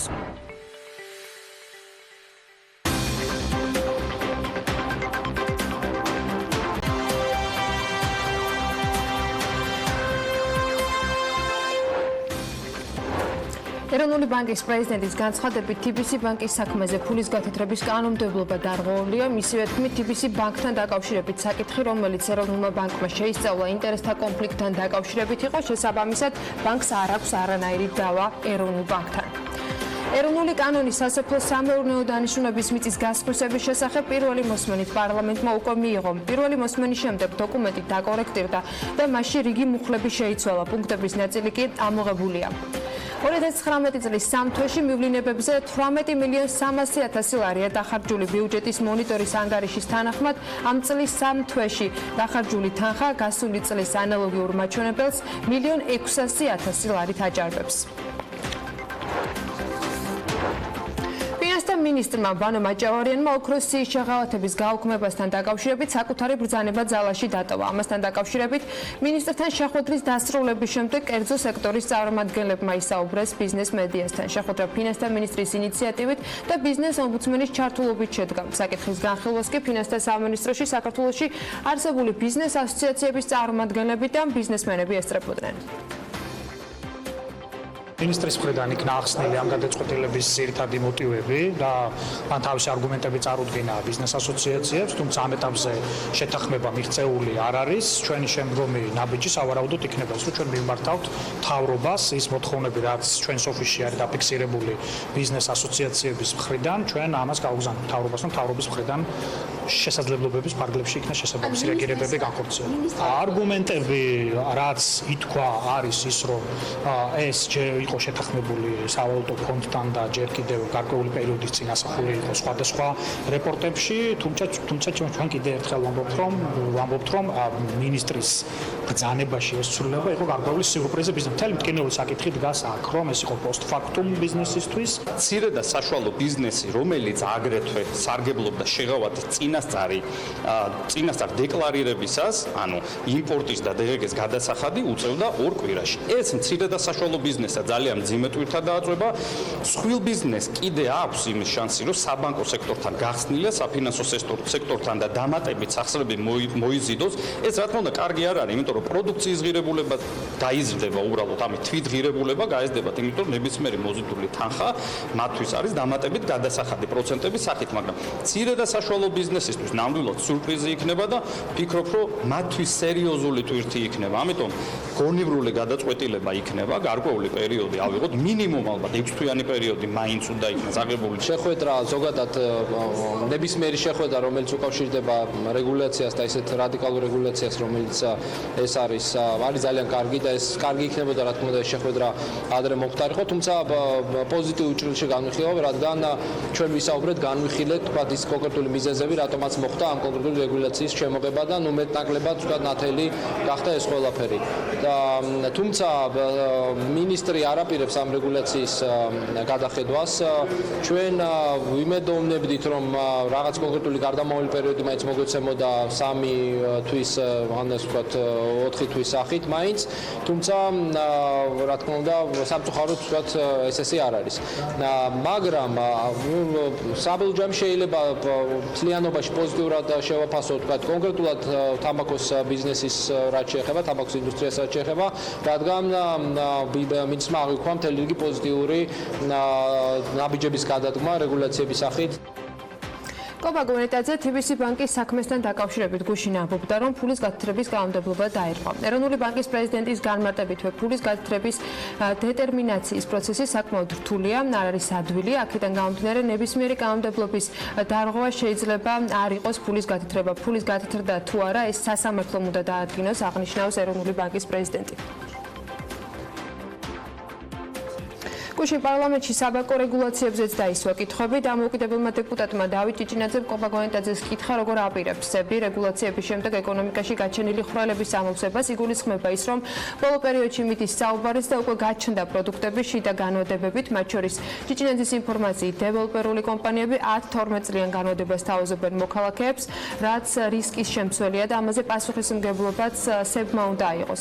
გონეტაძის განცხადებით, ეროვნულ ბანკს შიდა განვადებებთან დაკავშირებით სრული ინფორმაცია არ აქვს, მაგრამ აღნიშნავს, რომ იციან გარკვეულწილად არის ამ მიმართულებასთან დაკავშირებით სიახლეები და ამას უყურებენ.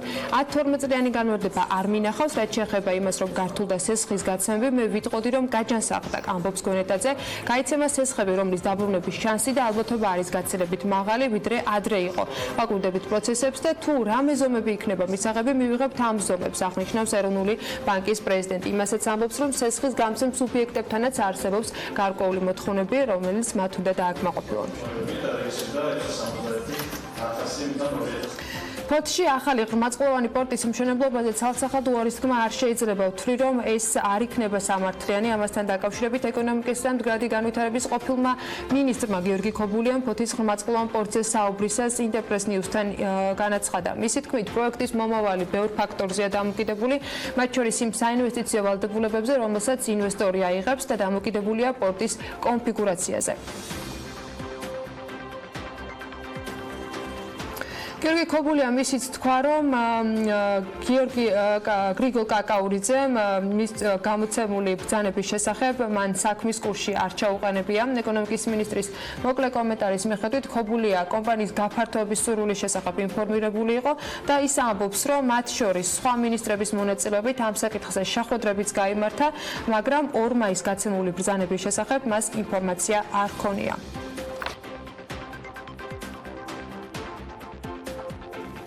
მას შემდეგ, რაც გიორგი ქობულიამ დატოვა პოსტი, ფაქტია, რომ მას მოსწონს საჯარო განხილვები პარლამენტში. ამის დასტურია მორიგი სურვილი და განცხადება, რომ მზად არის პარლამენტში კიდევ ერთხელ მივიდეს და ამჯერად ფოთის ღრმაწყვოვანი პორტის საკითხთან დაკავშირებით არსებულ კითხვებს უპასუხოს. ქობულიას თქმითვე, ფოთის პორტის გარშემო მისი მინისტრობის შემდეგ გამოიკვეთა ახალი დეტალები, რომელთა შესახებაც შესაძლოა ინფორმირებული თავადაც არ იყოს.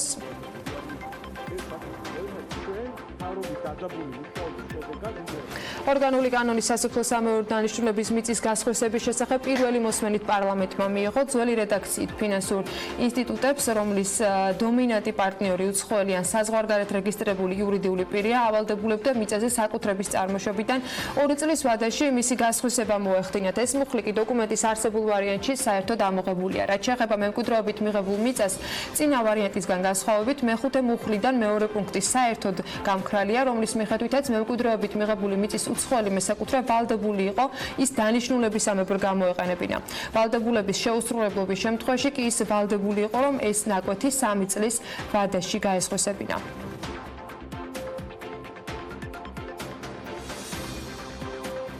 პორტუგალიაში ოფიციალური ვიზიტის ფარგლებში აჭარის მთავრობის თავმჯდომარე თონიკე რიჟვაძე მადეირას ავტონომიური რეგიონის მთავრობის პრეზიდენტს და ვიცე-პრეზიდენტს შეხვდა. აჭარის მთავრობის ინფორმაციით ამ შეხვედრაზე საუბარი ორი ქვეყნის მეგობრულ ურთიერთობაზე და რეგიონულ დონეზე წარმატებული თანამშრომლობის პერსპექტივებზე შედგა.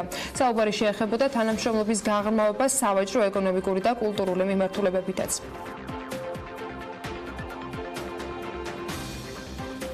13 და 15 ივნისს თბილისში საგამოფენო ცენტრ ექსპო ჯორჯიაში ღვინის და ალკოჰოლური სასმელების მე-12 საერთაშორისო გამოფენა გაიმართება. მონაწილეობას გურჯაანის მუნიციპალიტეტიდან 10 მარანი მიიღებს.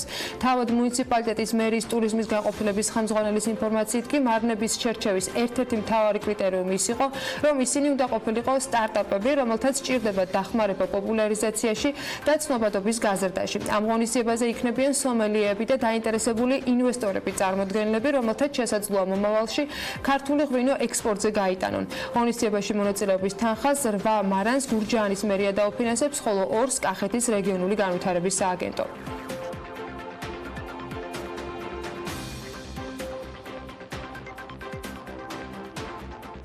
პირდაპირ უცხოური ინვესტიციების მოცულობა მცირდება. საქსტატის მონაცემებით 2018 წელთან შედარებით 2019 წლის პირველ კვარტალში ინვესტიციების ჯამური მოცულობა 6.3%-ით ნაკლებია. რომელ სექტორებში და რომელი ქვეყნებიდან განხორციელდა ყველაზე მეტი ინვესტიციები, დეტალები შეგვიძლია სიუჟეტში ვნახოთ.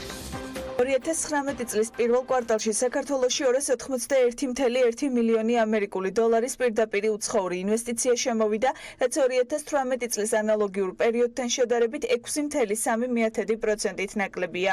2019 წლის წინასწარი მონაცემები მნიშვნელოვნად ჩამორჩება 2017 წლის იანვარ-მარტსაც, როცა ჯამური ინვესტიციის მოცულობა 393,6 მილიონი დოლარი იყო. 2017 წლიდან მოყოლებული დღემდე ინვესტიციების მოცულობა სულ უფრო და უფრო მცირდება. 2018 წლის 4-ვე კვარტალის მონაცემები 2017 წლის 4-ვე კვარტალთან შედარებით შემცირებულია. ყველაზე მნიშვნელოვანი კლება კი მესამე-მეოთხე კვარტალში ფიქსირდება.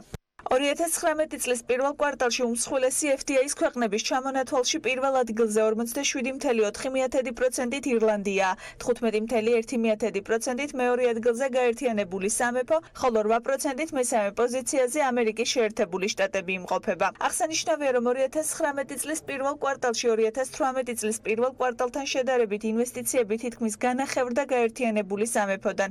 ჯამურად კი განხორციელებული პირდაპირ უცხოური ინვესტიციების მიხედვით სამი უმსხვილესი სექტორის წილმა 75,1% შეადგინა. საქსტატის ცნობით ყველაზე მეტი პირდაპირ უცხოური ინვესტიცია კომუნალური, პერსონალური და სოციალური მომსახურების სექტორში განხორციელდა და თითქმის 140 მილიონ ამერიკულ დოლარს მიაღწია, რაც მთლიანი პირდაპირ უცხოური ინვესტიციების თითქმის 50%-ია. მეორე ადგილზეა საფინანსო სექტორი, ხოლო მესამე პოზიციას 28,6 მილიონი ამერიკული დოლარი ტრანსპორტის სექტორი იკავებს.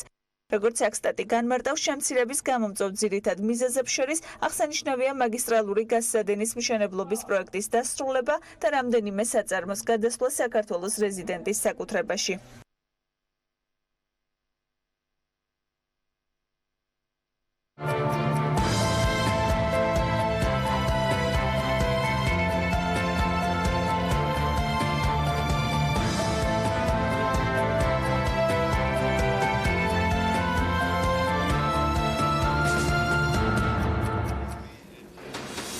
FTA-ის მონაცემებისგან განსხვავებით ტურიზმის სექტორში ზრდის ტემპები არ გვაწყვილებს, თუმცა გასულ წლებთან შედარებით ტემპი მაინც დაკლებულია. ამის მიუხედავად 2019 წლის პირველ 5 თვეში ტურიზმიდან შემოსავალმა $1,200 მილიონი დააფიქსირა, რომელიც იყო ყველაზე პროდუქტიული თვე ტურიზმიდან თანხების მოზიდვის ნაწილში. ამას ტრადიციულად ყველაზე უკეთ ევა ბოჭორიშვილი კალთედაგარდის კვლევების დეპარტამენტის უფროსი გაშლის სხვა დანარჩენ ანალიტიკასთან ერთად ევა დილა მშვიდობის მოგესალმები. დავიწყოთ ტურიზმის შემოსავლებით და იმ ტემპებით, რომელიც ვიზიტორებს უკავშირდება. მოგესალმებით, ანუ როგორც აღნიშნე, მაისი საკმაოდ კარგი თვე იყო. ანუ წლის დასაწყისში ჰქონდა საკმაოდ შენელებული ზრდის ტემპები, როგორც მთლიანი საერთაშორისო ვიზიტორების დაახლოებით 2% იყო ეს ტურისტი და ერთდღიანი ვიზიტორები რო გავაერთიანოთ და ტურისტების რაოდენობა დაახლოებით საშუალოდ თვიდან თვემდე 5%-ით იზრდებოდა. ახლა მაისი არის გამონაკლისი, მნიშვნელოვნად დაჩქარდა, 18%-იანი ზრდა იყო ტურისტების რაოდენობაში და 14%-იანი ზრდა იყო მთლიან ვიზიტორებში, რადგანაც რაც ერთდღიანი ვიზიტორებით გაიზარდა დაახლოებით 8%-ით. ეხლა ქვეყნებს რო შევხედოთ, რამ გამოიწვია ძირითადად მაისში ვიზიტორების ზრდა, ეს პირველ რიგში იყო რუსეთი, საიდანაც 53%-იანი წლიური ზრდა გვაქვს ვიზიტორების მაისის თვეში და როგორც მაისში, ისე ხუთ თვეში რუსეთი არის პირველ ადგილზე. ყველაზე მეტი ვიზიტორი რუსეთიდან და ძირითადად წარმმართველი ამ ტურისტების რაოდენობის არის რუსეთი. აგრეთვე ზრდა გვაქვს სხვა ძირითადი ბაზრებიდანაც, აზერბაიჯანი, სომხეთს გამოვყოფდი, საიდანაც 15%-ით გაიზარდა ვიზიტორები და წინა თვეებში, ზოგიერთ თვეებში კლება გვქონდა ხოლმე. ისრაელიდან არის გაზრდილი 9% და უკრაინიდან არის განსაკუთრებით გაზრდილი ასევე დაახლოებით 18%-ით. ეხლა ის ტენდენცია, რაც იყო თურქეთის და ირანის ვიზიტორებში, რომელიც შარშან წლის მეორე ნახევრიდან დაიწყო, ეს ისევ გრძელდება. 14%-ით შემცირდა თურქეთიდან ვიზიტორები. ბაზას არ მიგვიღწევია იმ პერიოდზე, როცა ირანმა პრინციპში ივნისიდან დაიწყო შემცირება და 65%-ით შემცირდა დაახლოებით ირანიდან ვიზიტორები მაისში. ეხლა ჩვენ ველოდებით, რომ ესე იგი ხო ვიძახდით, რომ ეს მეორე ნახევრიდან ამოიწურება ეს ეფექტი და დაჩქარდება ტურისტების დისტემპი. ამას ესე იგი ამ შეფასებას ჩვენ კვლავ ვინარჩუნებთ და ვფიქრობთ, რომ ეს დისტემპის დაჩქარება წლის მეორე ნახევრიდან გაგრძელდება. ანუ ველოდებით ვიზიტორების და კიდევ ერთხელ შეგახსენებთ, ჩვენი პროგნოზი არის რომ წელს შემოვა დაახლოებით 5.3 მილიონი ტურისტი, უკვე 5 თვეში შემოსულია 1.700.000 ტურისტი, რაც არის დაახლოებით 8%-იანი ზრდა და ამ რიცხვს ესე იგი კიდევ უფრო სწრაფი ტემპებით ზრდას ველოდებით და რაც შეეხება ხა ტურისტიდან მიღებულ შემოსავლებს, ანუ როგორც ახსენე, ეს არის $1.2 მილიარდი, რაც არის 11%-იანი ზრდა წინა წელთან შედარებით და ჩვენი პროგნოზით წელს ტურიზმიდან მიღებული შემოსავლები იქნება $3.6 მილიარდი, რაც 12%-იანი ზრდა არის წინა წელთან შედარებით. ესე იგი ჩვენ ვფიქრობთ, რომ წლის მეორე ნახევრიდან, როგორც ვახსენეთ, ჩვენი მოლოდინები არის პოზიტიური და ვფიქრობთ, რომ ეს დისტემპები გააგრძელებს დაჩქარებას. მნიშვნელოვანი სიახლეები, რაც არის ასევე წინა კვირაში არის ინფლაციის სტატისტიკა. 4.7%-იან გაზრდილია ინფლაციის მაჩვენებელი, ამ საკმაოდ დაბალი იყო იანვარ-თებერვალში და მარტიდან ინფლაცია მომატებულია ფასების დონე. აქ ხა როგორც წინა თვეებში ფასების დონის ზრდაზე მოქმედებს თამბაქოს აქციზის ზრდა. მხოლოდ ეს არის ძირითადად ერთჯერადი ფაქტორებიდან ეს მოქმედებს, თუმცა ასევე ჩვენ რასაც უყურებთ სურსათის კატეგორიაშიც მნიშვნელოვნად არის გაზრდილი ფასები და ტრანსპორტის კატეგორიაშიც, რაც ბენზინის ფასების მატებას უკავშირდება. აი ეს ჯამური ინფლაციიდან ეს 4.7%, რაც დაფიქსირდა მაისში, ანუ რო გამოვთიშოთ ჩვენ სურსათის, თამბაქოს და ეს ენერგომატარებლების ინფლაცია, ჩვენ მივიღებთ, რომ ინფლაციის დონე არის 1.1% და ეს წინა თვესთან შედარებით შემცირებულია. წინა თვეს ეს საბაზო ინფლაციას ვეძახით, ამას იყო 1.4% და შემცირებულია. ესე იგი ამ ზოგადად ფასების დონეზე მოქმედებს ერთჯერადი ფაქტორები და ძირითადად აი როგორც აღნიშნე, თამბაქოს ფასებს უკავშირებთ ინფლაციის მატებას. ეს ჯამურად 4.7%-ში თამბაქოს ფასების ეფექტი იყო 1.3%-ული პუნქტი. ანუ ძალიან დიდი გავლენა აქვს ამ ეტაპზე თამბაქოს ფასებს. იგივე თამბაქოსთან დაკავშირებით იმის პროგნოზი რა შეიძლება აქციისთან დაკავშირებით მთავრობის მხრიდან განწყობილება მივიღოთ. წელსაც სამიზნე თარგეტი იყო 3% ეროვნული ბანკისაგან ინფლაციის. გალანდაგარტის პროგნოზი როგორი არის? დღეს არსებული მონაცემების მიხედვით რამდენი იქნება გადახრა სამიზნე მაჩვენებელთან წრიურად? ანუ ჩვენ თავდაპირველად რაც შეფასება გქონდა დაახლოებით 3%-ის ფარგლებში გქონდა წელს ველოდებით ინფლაციას. ამ ეტაპზე რა დინამიკაც იკვეთება, ჩვენ ვფიქრობთ, რომ ეს გადახრა შენარჩუნდება და დაახლოებით 4%-ის ფარგლებში იქნება საშუალოდ წელს ინფლაცია. ანუ ესეთი მოლოდინი გვაქვს, იმიტომ რომ თამბაქოს ფასები იმოქმედებს წლის განმავლობაში. წინა კვირის მნიშვნელოვანი სიახლეებიდან ასევე გამოვყოფდი საერთაშორისო რეზერვების შემცირების დინამიკას და ასევე რა ნიშნულზე გვაქვს რეზერვები. ანუ ჯერ გვაქვს ესე იგი მაისის მონაცემებით, რეზერვები არის $3.7 მილიარდი, რაც წლიურად ანუ $700 მილიონი არის გაზრდილი, საკმაოდ მნიშვნელოვანი მატებაა. რეზერვების ზრდაზე იმოქმედა როგორც სავალუტო ინტერვენციებამ, ასევე უცხო ვალუტის მოზიდულ სახსრებზე და რეზერვების ნორმის ზრდამ და ბოლო თვეებში წლებში ესეც ახდენს რეზერვებზე გავლენას. და ამ თვეში 6-7 ივნის ეროვნულმა ბანკმა კვლავ შეიძინა უცხოური ვალუტის რეზერვები 10 და 20 მილიონი დოლარი და ჯამურად რო შევხედოთ ამ სავალუტო ინტერვენციებით ეროვნულმა ბანკმა წელს 216 მილიონი დოლარი ამოიღო ბაზრიდან, აქედან 175 მილიონი დოლარი იყო სავალუტო ინტერვენციები და დანარჩენი იყო ეს ახალი ინსტრუმენტი, რაც ამოქმედეს ოპციონების სახით. რომელიც არ არის ჯერ ბოლომდე ათვისებული იყო რაღაც 3 მილიონი. ყოველთვიურად ხდება ამის განახლება და ამ ინსტრუმენტიცაც რეზერვების შესყიდვა გაგრძელდება წელსაც. ესეთი არის გეგმა. ნახოთ, ეროვნული ბანკი ამბობს, რომ რეზერვები მნიშვნელოვანია, მიუხედავად იმისა, რომ დაახლოებით კვირა-ნახევრის წინ ვალუტის კურსი ერთზე გვახარებდა, მაშინ იყო შეფასება, რომ ცოტა ხნით იქნებოდა დაპაუზებული, მაგრამ გუშინდელი კობაგონიტეტის განმარტების შემდეგ უნდა ველოდოთ, რომ წლის ბოლომდე ალბათ კიდევ გაიზრდება რეზერვები, მათ შორის ახლა იმ მოლოდინებით, რაც გვაქვს ტურიზმის სექტორთან მიმართებაში, ვფიქრობთ, რომ ზაფხულის პერიოდშიც ექნება შესაძლებლობა ეროვნულ ბანკს, რომ კვლავ განაგრძოს შესყიდვები. ჩვენი მოლოდინი ესეთი ამ ეტაპზე. ეს მხოლოდ კარგი იქნება. ნუღონთ, რა თქმა უნდა, ლარის სტაბილურობაც არ არის ნაკლებ მნიშვნელოვანი. მადლობა ევას, ევა ბოჭორიშვილი, გალტენ-დაგარტის კვლევების დეპარტამენტის უფროსი იყო საქმიანი დილის ეთერში. ცოტა მოგვიანებით უკვე გოგა მელიქიძე შემოგვიერთდება გალტენ-დაგარტის სათავისთან, თუმცა იქამდე სარეკლამო პაუზის დრო გვაქვს საქმიანი დილის ეთერში.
მიწაზე საკუთრების უფლების უფასო რეგისტრაცია შესაძლოა 2020 წლამდე გადავადდეს. სახელმწიფო პროექტის ფარგლებში მიწის ნაკვეთზე უფლებათა სისტემური და სპორადული რეგისტრაციის სპეციალური წესის და საკადასტრო მონაცემების სრულყოფის შესახებ კანონი 2016 წლის 1 აგვისტოდან ამოქმედდა და რამდენჯერმე გადავადების შემდეგ უფასო რეგისტრაციის ბოლო თარიღად აქამდე 2019 წლის 1 ივლისი იყო დასახელებული.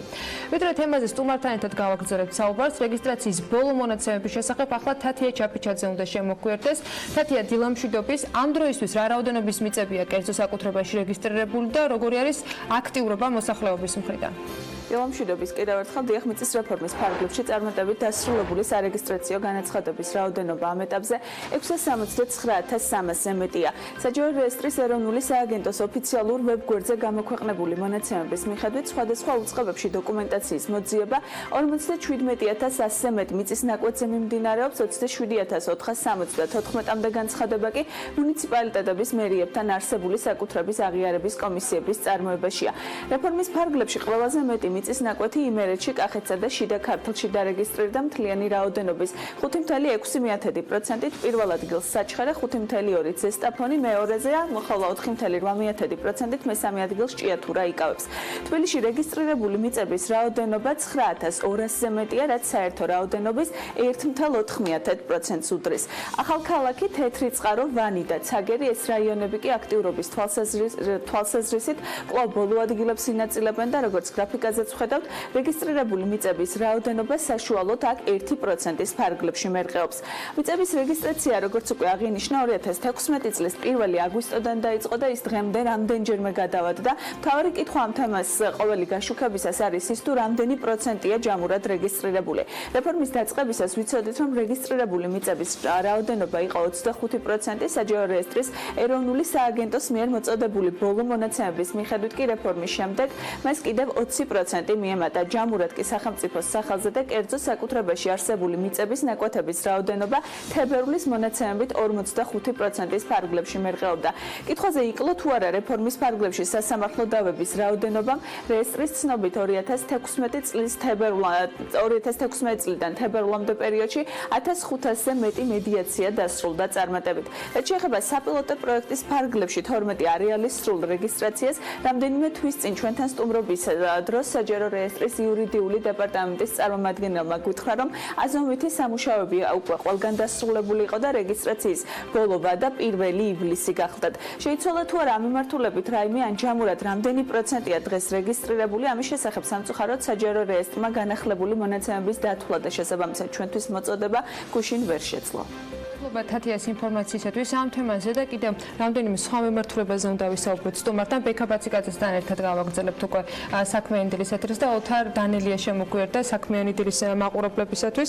მოგესალმებით ბატონო ოთარ, მადლობა რომ ხართ ჩვენთან ერთად. პირველ რიგში ბოლო ინფორმაცია, რომელიც თათიამ გააჟღა, თქვენ თუ ფლობთ დაახლოებით ინფორმაციას, ჩვენ გუშინ ვთხოვეთ რეესტრს, მაგრამ ვერ მოესწრო დაჯამება ამ ინფორმაციის დაახლოებით რა პროცენტი არის მიწების დარეგისტრირებული? რა თქმა უნდა, დაახლოებით ციფრები რაც თქვა, სწორედ ეს არის დაახლოებით 700,000 ნაკვეთის რეგისტრაცია მოხდა. ეს ჯამში გულისხმობს როგორც სისტემურს, ისე სპორადულს და თუ გვექნებათ რომელიც ჩავშალოთ, რომელიც რას ნიშნავს მაყურებლისთვის და დაახლოებით 330,000 ჰექტარზე მეტია დარეგისტრირებული.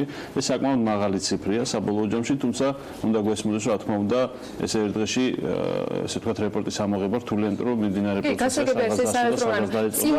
შესაბამისად დაახლოებით აი ეგრე არის 47-50%-ის ფარგლებშია საერთო ჯამში, რომელიც მიმდინარეობს ან დარეგისტრირებული პროცესია.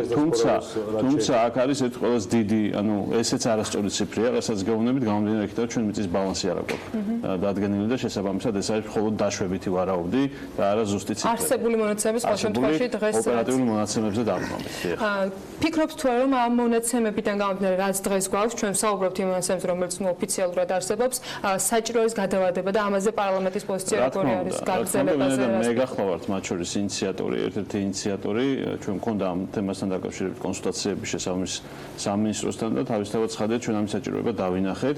აქ არის რამოდენიმე მდგენელი. პირველი ეს არის, რომ ეს რთული პროცესია და ეს არის ტექნიკური პროცესი, უნდა გვესმოდეს, ეს არ არის სისტემური პროცესი. სისტემური პროცესი გახლავთ სწორედ ის პრერეკვიზიტი, რომელიც აისახება კანონში და კანონის ძალაში შესვლის შემდეგ ჩვენ გაგვიჩნდება ბაზა სისტემური, რომელზეც შეგვიძლია უკვე კონკრეტული ტექნიკური ასეთი ან ანალოგიური პროექტები განმახორციელოთ, მათ შორის ძალიან ბევრი დონორი ელოდება აღნიშნული კანონის მიღებას, რომ შემდეგ უკვე გაიშალოს ეს ფრონტი და არა 12 ერთეული იყოს, არამედ მთელი რესპუბლიკა მოიცვას. ამიტომ ძალიან მნიშვნელოვანია, რომ ბაზა შევქმნათ და შემდეგ უკვე დავამატოთ ეს გარემოებები. აქ არის ძალიან ბევრი მეორე მდგენელი, მეორე ნაწილი გახლავთ საზოგადოებრივი ინტერესის საგანი, ვინაიდან ძალიან დიდი შეღავათებია და მოგეხსენებათ ფაქტების კონსტატაციიდან რეგისტრაცია, მთელი პროცესი არის უფასო. რჩება აზომვითი ნახაზების თემა, სადაც მე ვფიქრობ, რომ ტექნიკურადაც შესასწავლია რამდენად სისტემატურად და მეთოდოლოგიურად თანხმდრა ეს პროცესი, რათა იყოს გარკვეული რეგლამენტირებული დროები დაწესებული, იმიტომ რომ შეიძლება ერთი კვირიდან დავუშვათ 5-6 თვემდე გაგრძელდეს ეს პროცესი მხოლოდ აზომვითის გამო, ასევე მოგახსენებათ იყო არაერთი რუკა თავის დროზე გაკეთებული, არის გადაფარვები, სადაო თემები სწორედ ამას. ამიტომ ძალიან ბევრი ესე ვთქვათ ნიუანსია ამ პროცესში. რომ ასეთი რთული პროცესი არის, იმის გათვალისწინებით, რომ სახელმწიფო ამხელა რესურს ხარჯავს, არ მაქვს საუბარი მხოლოდ ფინანსურზე, როდესაც ვთქვათ მოქალაქეებს ფაქტობრივად არ უწევთ, რომ თანხმობა დაიხადოს. აფინანსებენ.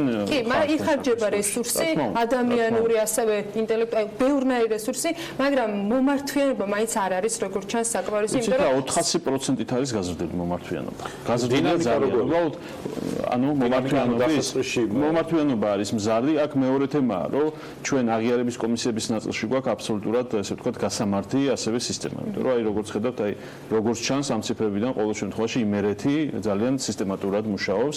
ეს არ არის მომართვიანობის გამო, იმიტომ რომ არანაკლები მომართვიანობაა სხვა რეგიონებში, მაგრამ ცხადია რომ მიგაცილებით უკეთეს შედეგები, ამიტომ ჩასახედია, შესასწავლია რა მხარდაჭერა სჭირდებათ ადგილზე. ეს მეკითხა რომ გაუმჯობესებისათვის რისი თქო შეცვლა შეიძლება. ამის რესურსი არსებობს გაუმჯობესების, მაგრამ კიდევ ერთხელ ჩვენ ტექნიკურად უყურებთ ახლა ამ პროცესს, იმიტომ გვინდა გადავადება რომ ეს სიკეთე გაგრძელდეს მოსახლეობისთვის და ხელმისაწვდომი იყოს მიწის რეგისტრაცია, მაგრამ მეორე მხრივ ჩვენ გვჭირდება სისტემური მიდგომა და ჩვენ თუ საფუძველი არ შევქმნით იგივე იუსტიციის სამინისტროს ან საჯარო რეესტრს, ისინი მხოლოდ ტექნიკურად შეძლებენ ამ პროცესის გაგრძელებას, იმიტომ რომ ჭირდებათ საკანონმდებლო ბაზა. რა შეიძლება რომ შეიცვალოს იმის შესახებ? ძალიან ბევრი რამე შეცვალოს გეგმავთ, უბრალოდ ყველაფერზე ჯერ არ გვინდა საუბარი, რადგან აღმასრულებელ ხელისუფლებასთან კონსულტაციებია გასავლელი, მაგრამ მათ შორის მე ვფიქრობ, რომ კანონის მიღების შემდეგ ჩვენ კომიტეტის სახელით აუცილებლად დავაყენებთ შუამდგომლობის საკითხს, რომ აზომვითი ნახაზების ნაწილშიც რამდენად შეიძლება მოვიძიოთ შესაბამისი დონორების თანხები, იმიტომ რომ არ გვინდა რომ ბიუჯეტს დააწვეს, რომ აზომვითი ნახაზების ნაწილშიც შევეხილოთ მოსახლეობას ან ნაწილობრივ, ან სრულად, ან როგორც იქნება ეს შესაძლებელი, რომ მეტი ადრე იყო ერთი პერიოდი, თუმცა კიდევ ერთხელ ეს საკმაოდ მძიმე ტვირთია. ამიტომ ჩვენ გვინდა რომ მაქსიმალურად ესე ვთქვათ სახელმწიფოს არ დააწვეს ეს პროცესი ისე იგივე $2,400,000 გამოიყო თავის დროზე ამ პროექტის ასაფინანსებლად. ამიტომ გვინდა რომ კიდე მოვიძიოთ, მე გავხდით ამერიკის შეერთებულ შტატებში, მათ შორის ამ თემაზეც ჰქონდა ამერიკის არაერთ ესე ვთქვათ მაღალჩინოსთან საუბარი და მათ აუქმეს დახმარება ამ პროცესში, იმიტომ რომ მათ ინტერესში შედის რომ საქართველოში აცილება სწრაფად წავიდეს ეს პროცესი და ამიტომ გვაქვს როგორც ევროკავშირის ისე ამერიკის შეერთებული შტატების დაბინანსების ძალიან დიდი იმედები და შესაბამისად ამ მიმართულებითაც ეს პროცესი ბევრი რამისთვის არის საჭირო, ძალიან ბევრი მიმართულებით მნიშვნელოვანი არის ინფორმაციის ფლობა და დადგენა საზღვრების ელემენტარულად სახელმწიფო საკუთრებაში არსებული მიწა იქნება ეს თუ კერძო საკუთრებაში ვის რა მიმართულებით აქვს. აი სადამდე შეიძლება გაგრძელდეს ვადების გადაწევა? რაღაცა სამიზნე ხომ და გეტყვით, გულწრფელად გეტყვით, რომ რამდენჯერად საჭირო იქნება, იმდენჯერ უნდა გადავწიოთ ვადები. ძალიან მარტივად, მაგრამ სწორედ იმ სისტემური მიდგომიდან გამომდინარე უნდა დავინახოთ ჩვენ საბოლოო წერტილი, როდის არის ძირითადი რეგისტრაციების დასასრული. ანუ აქ არის ერთი სხვი мотиваცია რომ ადამიანებს კონდეთ და მე შეგახსენებთ რომ ჩვენ ერთ-ერთ ინტერვიუში გქონდა საუბარი ფერმერის რეესტრის სტატუსთან დაკავშირებით, ანუ რეესტრი კეთდება და ფერმერის სტატუსი რომ მიეწიოს და შესაბამისად ჩვენ გვინდა რომ სწრაფად დავამუშავოთ ის პროექტი რომელიც ჩემთან კომიტეტში მუშავდება ახლა და დავიწყოთ ასევე ამ პროექტის ინიცირება რომელიც ფერმერის სტატუსს და ფერმერული მეურნეობის შესახებ მთელ ციკლს მოიცავს, რომელიც იქნება ძალიან საინტერესო სტიმულატორი ფერმერებისთვის, რათა მათ დაარეგისტრირონ თავიანთი მიწის რაკვეთები, ვინაიდან მთელი ბენეფიტები, სიკეთეები, ასე ვთქვათ, უკვე იქნება თანხმდრაში იმასთან რამდენად დარეგისტრირდეს. დღეს უკვე იგივე პირობითად დაზღვევის ნაწილში სერიოზული პრობლემაა თუ პიროვნებას არ აქვს დარეგისტრირებული ნაკვეთი, ის ფიზიკურად ვეღარ აზღვევს. ანუ ძალიან ბევრი სიკეთე შეიძლება ვერ მიიღოს ფერმერმა. სწორედ ამიტომ ვკითხულობ, ანუ ხომ არ დადგება რაღაც მომენტში, ხომ არ ფიქრობთ რომ აი რაღაცა ერთი წლის მერე ან წელიწად ნახევრის მერე შეიძლება სახელმწიფომ თქვას რომ ეს პროცესი უნდა დასრულდეს. მე ძალიან უხეშად შემიძლია რაც არ არის რეგისტრირებული სახელმწიფოს ბალანსზე დაერიცხოს, რომელსაც სხვა ფორმით გაუნაწილებენ შემდეგ სურვილებს, რომლებიც შესაბამისად ეკონომიკურ დოვლად შექმნიან არა საჩუქრად, არამედ რაღაცა მიზნებისთვის. ჩემი პირადი პოზიცია ეს არ არის ოფიციალური განცხადება, ეს არის ჩემი პირადი დაშვება, რომ დაახლოებით პირველ ფაზას დაჭირდება დაახლოებით 5 წელი კანონის მიღებიდან და მეორე ფაზას, ანუ რაც იქნება სრული დაფარვა, პრაქტიკულად 10 წელზე მეტი აღარ უნდა დასჭირდეს საერთო ჯამში და მე შეგახსენებთ, რომ 20, 30, 35 წელი სჭირდება ხოლმე ქვეყნებს და მათ შორის ევროკავშირში რომ შევიდნენ ახალი წევრი ქვეყნები რეგიონები, რომელთაც new member states ეძახიან, მათ 10-დან 15 წლამდე გარდამავალი პერიოდიც კი მოითხოვეს. ანუ მათაც კი არ ქონდათ ეს საკითხი მოგვარებული, ამაშია საქმე. ამიტომ მე ვფიქრობ, რომ პირველ ფაზაზე დაახლოებით 5 წელი საკმარისი უნდა იყოს, თუ ჩვენ სისტემურად და ძალიან ესე ვთქვათ, პროაქტიულად მეუდგებით ამ თემას და უკვე საერთო ჯამში ჩვენ არ უნდა დაგვავიწყოს 20%-ზე მეტი ოკუპირებულია და ეს თემებიც არის მისახედი, იმიტომ რომ ჩვენი ტერიტორიებია და იქაც შესაბამისად რა დაშვებები და შესაძლებლობებიც გვექნება, იქნება აეროგადაღებები თუ სხვა რთული ამ თემებზე საუბარი, მაგრამ ესეც ჩვენი გასაკეთებელია. ამიტომ ჩვენ ზუსტად უნდა ვიცოდეთ, რასთან გვაქვს საქმე, რა არის ახლა საქართველოს კონტროლირება ტერიტორიაზე და რაზე გვექნება სამუშაო ასევე ოკუპირებული. ამ პროცესში შემაფერხებელი არის თორე თავად ადამიანების ნებაც, რომლებიც ან არ არეგისტრირებენ მიწის ნაკვეთს გარკვეული მიზეზების გამო. კი, იცით როგორ არის, მე მაჟორიტარი დეპუტატი ვარ მარტვილისა და აბაშის რაიონიდან, ანუ ორი ესე ვთქვათ რაიონი გაერთიანდა ჩემს საარჩევნო ოლქში. ძალიან რთულია ადამიანებისთვის თანხების გაღება რეგისტრაციისთვის, იმიტომ რომ მათთვის რა ტრადიციულად იყო და ესეთ მემკვიდრეობით ერგო და სადაც ცხოვრობს, ის ქვეცნობიერად ჩვენია, ხო, სადაც მე ვცხოვრობ, ის ჩემია, თავისთავად ცხადია და ამიტომ იქ ფულის გაღება ცოტა რთულია, მით უმეტეს საკმაოდ დუხჭირი მდგომარეობა რაიონებში და მერწმუნეთ რომ ზოგან ესეთი მდგომარეობა შეიძლება დავხვდეთ, რომ ეს კითხვა საერთოდ არ დაგვებადოს. ამიტომაც ვამბობ, რომ ჩვენ სტიმული უნდა გავაჩინოთ და ამას ჭირდება სწორი მიდგომა, სწორი სახელმწიფოებრივი მიდგომა, ეს მიდგომა დაწყებულია დაახლოებით ბოლო 7 წლის განმავლობაში და მათ შორის აქ ლოკომოტივი არის სწორედ იუსტიციის სამინისტრო, რომელიც გაარღვია ეს ყველაზე დიდი პრობლემა, დაიწყო, იმიტომ რომ მე ძალიან კარგად მოვესწარი იმ პროცესებს, თუ როგორ ხდებოდა ამ პროექტების ინიცირება და მათ შორის ძალიან დიდი საქმე გაკეთდა. ეს არ იყო მარტივი, იმიტომ რომ აქ წინ უსწრებდა ამას მეთოდოლოგია, შემდეგ უკვე პრაქტიკაში ამ ყველაფრის დანერგვა და შემდეგ შედეგის მიღება და მათ შორის დავების განეიტრალება, რაც ასევე არანაკლებ მნიშვნელოვანია. დავები ამ შემთხვევაში საკმაოდ ბევრი იყო, ციფრებიც არის. იქნება დავების სული იქნება, მთავარია სწორად და სამართლიანად გადაწყვეტილება. სისტემური რეგისტრაცია, თქო, რამდენად ამოწურავს ამ პროექტს, აი სპორადული რეგისტრაციას მნიშვნელობა ამ შემთხვევაში რა არის? საპილოტო პროექტი იყო მნიშვნელოვანი, ანუ გვესმის რომ სისტემური არის, როდესაც სახელმწიფო სისტემურად არეგისტრირებს, სპორადული არის, როდესაც ბენეფიციარის მოთხოვნის საფუძველზე ხდება იგივე არქივიდან მასალების ამოღება, ფაქტების კონსტატაცია და ასე შემდეგ და ეს სერვისები ყველაფერი უფასოა თავისთავად. სპორადული განზრდობითი პროცესია. უნდა იყოს ორივე, მაგრამ ჩემთვის პირადად როგორც აგრარული კომიტეტის თავმჯდომარეთვის სპორადული გაცილებით უფრო მნიშვნელოვანია, იმიტომ რომ ჩემთვის არის სტიმულის ინდიკატორი. რამდენად ეს ფერმერისთვის, ბენეფიციარისთვის არის საინტერესო პროცესი და ის ხედავს ამაში იმ სიკეთეს, რასაც რეალურად მიიღებს და რეალურად მიიღებს ამ სიკეთეს, ხო? ანუ ჩვენ როდესაც მცირემწიან ფერმერთა ხელშეწყობის პროგრამა გქონდა, უფასო ხნის პროგრამად ცნობილი, ესე ვთქვათ, ჩვენ გვიწევდა ადგილობრივი თვითმმართველობის ოპერატიული ინფორმაციაზე დაყრდნობით ვაუჩერების და დაფინანსების პროგრამის, ესე ვთქვათ, შეკვრა, ვინაიდან არ იყო მონაცემები იმასთან დაკავშირებით, თუ სად რომელ სოფელში თუ რაიონში ვინ ფლობდა მიწის ნაკვეთებს, ანუ იქ სისტემური რეგისტრაციის ნაწილი უკვე თავისუფლად შეიძლება რომ დაიწყოს, იმიტომ რომ გვაქვს ჩვენ ეს ოპერატიული ინფორმაცია, თუმცა რეალურად ეს პროექტი ვრცელდებოდა ყველაზე, ვისაც დაარეგისტრებული ქონდა ან არ ქონდა მიწის ნაკვეთი, იმიტომ რომ ფიზიკურად შეუძლებელი იყო იდენტიფიცირება. ამიტომ ეს პროცესი სწორად არის დაწყებული, მაგრამ კანონი კიდევ ერთხელ ამბობ, არის ადრე ვერ ამოწურავს ბოლომდე სისტემური თუ არ იყო შესაბამისად. თავისთავად ცხადია, იგივე ჩვენ ოკუპირებულზე რო ვსაუბრობთ, ეს უკვე მათ შორის განსაკუთრებით 5 კილომეტრიან ზოლში ეს არის უკვე სისტემური საგანი ცალსაგანი. კიდევ ერთი მიმართულება, რომელიც გუშინ თქვენს კომიტეტში იყო განხილული, ეს შეეხება სასოფლო-სამეურნეო დანაშაულების მიწის გასხვისების შესახებ კანონის პირველი მოსმენით მიღებას. ჩვენ ამ თემაზე ბევრი გვისაუბრია, მაგრამ მინდა რომ იმ ცვლილებებზე ვისაუბროთ, რომელიც გუშინ განიხილებოდა და თქვენ გუშინ თქვით ასეთი ფრაზა და ამაზე მინდა პირველ რიგში პასუხი მოვისმინე, რომ გაქვთ ეჭვი, რომ არის შემთხვევები, როდესაც მათ შორის მიწების იჯარით გადაცემაზე ხელოვნურად ხდება შეფერხება. რა გაძლევთ ამ ეჭვის საფუძველს, რა მონაცემებზე დაყრდნობით ამბობს და რაზე ვსაუბრობთ? კი ბატონო, ეს ეჭვი არ არის, მე მაქვს ინფორმაცია, მე უბრალოდ მინდა რომ გადავამოწმო ეს ინფორმაცია და შემდეგ აუცილებლად გვექნება რეაგირება და აუცილებლად გვექნება კომუნიკაცია პრემიერ-მინისტრთან, რომ შესაბამისი რომები გატარდეს. ძალიან ბევრი რაიონიდან მომდის მე პირადად ინფორმაცია, ვინაიდან მე დარგში ჩართული ვარ მოგეხსენება და ნებისმიერ პრობლემასთან დაკავშირებით, როგორც წესი, ვარ ხოლმე საქმის კურსში, რომ არა მხოლოდ იჯარით გაცემასთან დაკავშირებით ხდება ესე ვთქვათ შეზღუდვა ადგილობრივ დონეზე, თავისთავად ცხადია, არამედ აუქციონზე გამოცხადებული იჯარის მიწის ნაკვეთების შემთხვევაშიც კი ეკონომიკის სამინისტროს მოსვლია ხოლმე უარყოფით პასუხი ადგილობრივ მუნიციპალიტეტთან. ანუ ეს არის ტრაგედია. არც ერთი კანონი, არც ერთი სპორადული თუ სისტემური რეგისტრაცია ჩვენ არ გვიშველი სოფლის მეურნეობის განვითარებისთვის, თუ ასეთი პრეცედენტები ხდება ადგილობრივ დონეზე. ამიტომ თუ კონკრეტიკაზე არ გადავდივართ, აი მიზეზებზე ან პროცესებზე აქ მხოლოდ შეიძლება იყოს რაღაცა არაჯანსაღი მიზეზი. სხვა მიზეზი აქ ფიზიკურად რომელ რაიონში იყო ხოლმე?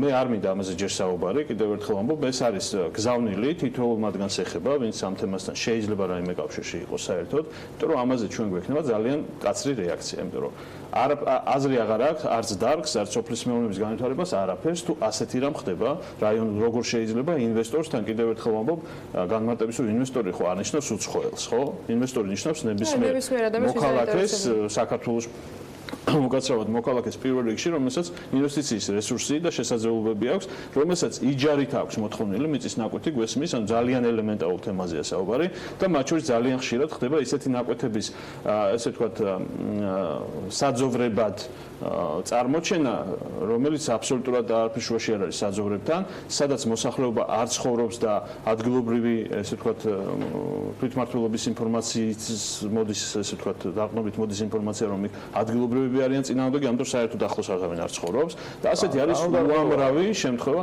არაფერი პასუხი უნდა გასცენ კითხვებს და კითხვები იქნება ამ თემასთან დაკავშირებით. არის თქვათ ეს პრობლემა. სისტემური არ არის, მაგრამ უკვე მე ვინაიდან ამასთან დაკავშირებით მქონდა რეაგირება, ანუ 1 და 2-ც არ არის. შესაბამისად, თავისთავად ცხადია, რომ ამას ბოლომდე ჩავყვები და პასუხი მოეთხოვება ყველას, ვინც ხელოვნურად აფერხებს სოფლის მეურნეობის განვითარებას თავიანთ მუნიციპალიტეტში. ნუ ეს არის ჩვეულებრივი დანაშაულება. ამიტომ ჩვენ მივიღებთ ინფორმაციას ეკონომიკის სამინისტროდან, თუ რამდენი განაცხადი, იმიტომ რომ მოგესალმებით პროცედურულად დღეს იგზავნება მოთხოვნა ადგილობრივ ხელისუფლებაში და იქიდან მოდის შესაბამისი პასუხი, რომ ეკონომიკის სამინისტრომ განკარგოს ესათვის ქონება, მათ შორის ამ შემთხვევაში სასოფლო-სამეურნეო დანიშნულების მიწა. ჩვენ აუცილებლად მივიღებთ სტატისტიკას აი ამ დღეებში უკვე, გვეცოდნება რამდენი მიმართვიანობა იყო, რამდენზე იყო უარყოფითი პასუხი და აუცილებლად თითოეულ მათგანზე მოვითხოთ განმარტებებს, რა შემთხვევაში რა იყო და ის არ არის პასუხი, რომ მოსახლეობაა წინააღმდეგ. ჩვენ გვაინტერესებს კონკრეტულად, აი რასთან აგვაქვს საქმე და აუცილებელია რომ ეს პრობლემა ერთხელ და სამუდამოდ გადაიჭრას. ასევე აუცილებლად ჩასახედი და მისახედია ლეგალიზების ნაწილში, რაც ხდება, იმიტომ რომ ძალიან ბევრი განაცხადია მათ შორის ჩვენ დავინახეთ ციფრები, თუ როგორ სისტემურია მიდგომები ყველა რაიონში და რამდენად ისინი ერთმანეთთან არის თანხვედრაში. ესე ძალიან მნიშვნელოვანი პროცესი.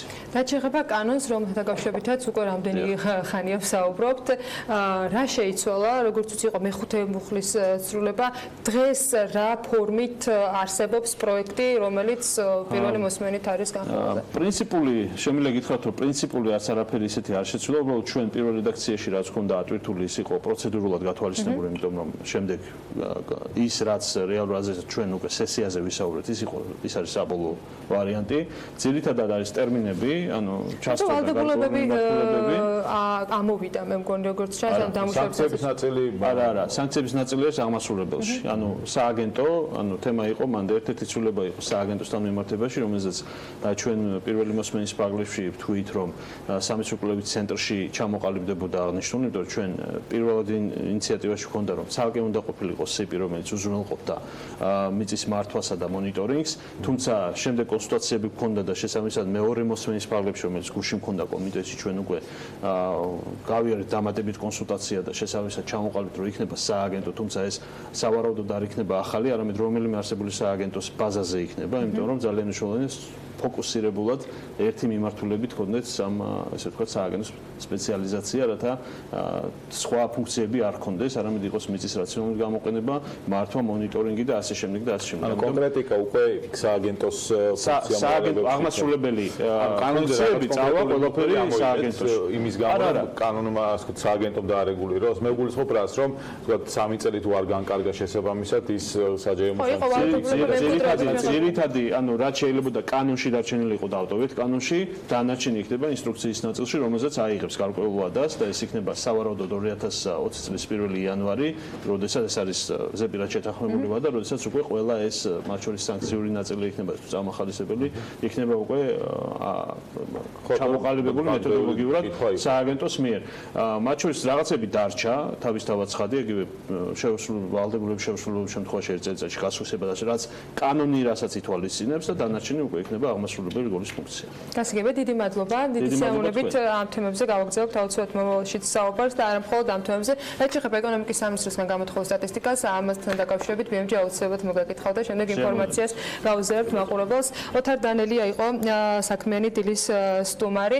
ახლა კი უკვე გოგა მელიქიძესთან უნდა გადავინაცვლოთ. სავაჭრო კონფლიქტები მსოფლიოს ეკონომიკისათვის სახიფათოა, ასე გამოეხმაურა საერთაშორისო სავალუტო ფონდის ხელმძღვანელი გლობალური ეკონომიკის შეფასებას. კრისტინ ლაგარდმა იაპონიის ქალაქ ფუკუოკაში დიდი ოცეულის ფინანსთა მინისტრების სამიტის დასასრულისას თქვა, რომ ჩინეთსა და შტატებს შორის სავაჭრო დაპირისპირებამ შესაძლოა 2020 წელს მსოფლიოს მთლიანი შიდა პროდუქტის 9% შემცირება განაპირობოს, რაც მთლიანობაში არის 455 მილიარდი დოლარი.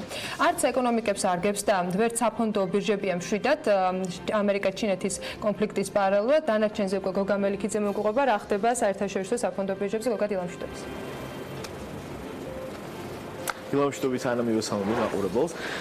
ბოლო ერთი კვირაა და ცოტა მეტია და მიმდინარე კვირას, რაც დავინახეთ, რომ ამერიკული და გლობალური საფონდო ბაზრები რეალურად მოტრიალდნენ და ისევ დაიწყეს. შეიძლება ითქვას, რომ ჩვენ ვიცით, რომ მიმდინარე წლის პირველი 4 თვე, ანუ პირველი კვარტალი და აპრილის თვე გლობალური საფონდო ბაზრები იზრდებოდნენ, ხოლო შემდეგ მაისისთვის მანძილზე მთელი 4 კვირის განმავლობაში ვარდებოდნენ და აი ბოლო ერთი კვირაა და ცოტათი მეტი, რაც ყველა საფონდო ბაზრება ისევ დაიწყეს. მთავარი განპირობებელი მიზეზი ამის არის ფედის გადაწყვეტილება, რომ ისინი აპირებენ, რომ ვთქვათ, მონეტარული პოლიტიკა შეამცირონ, ანუ შეამცირონ საპროცენტო განაკვეთი. ეს ცოტა ნონსენსიც არის, შეიძლება ითქვას, იმიტომ რომ შაშან თებერვალში იყო საუბარი მასზე, რომ ფედი აპირებდა, ანუ ამერიკის სარეზერვო სისტემა აპირებდა, რომ გაეზარდა მონეტარული პოლიტიკა და ვთქვათ, დაეჭირა ეკონომიკურის და ასე ვთქვათ, რომ ეკონომიკურის და არ გადაზრდილიყო ინფლაციაში და არ გადაზრდილიყო საპროცენტო განაკვეთი და ამაზე სულ მიდიოდა საუბარი. მიმდინარე წლის დასაწყისშიც იყო საუბარი, რომ ფედი აპირებდა საპროცენტო განაკვეთის მნიშვნელოვან გაზრდას, რამოდენიმეჯერ გაზრდას. ახლა საუბარია მასზე, რომ ფედი აპირებს შეამციროს საპროცენტო განაკვეთი და ამან ბუნებრივია გამოიწვია საფონდო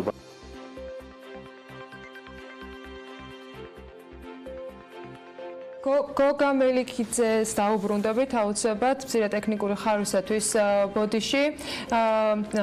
რამდენიმე წუთში გვექნება შესაძლებლობა, რომ გავაგრძელოთ მიმოხილვა. იქამდე სარეკლამო პაუზა საქმიანი დილის ეთერში და რამდენიმე წუთში გიბრუნდებით.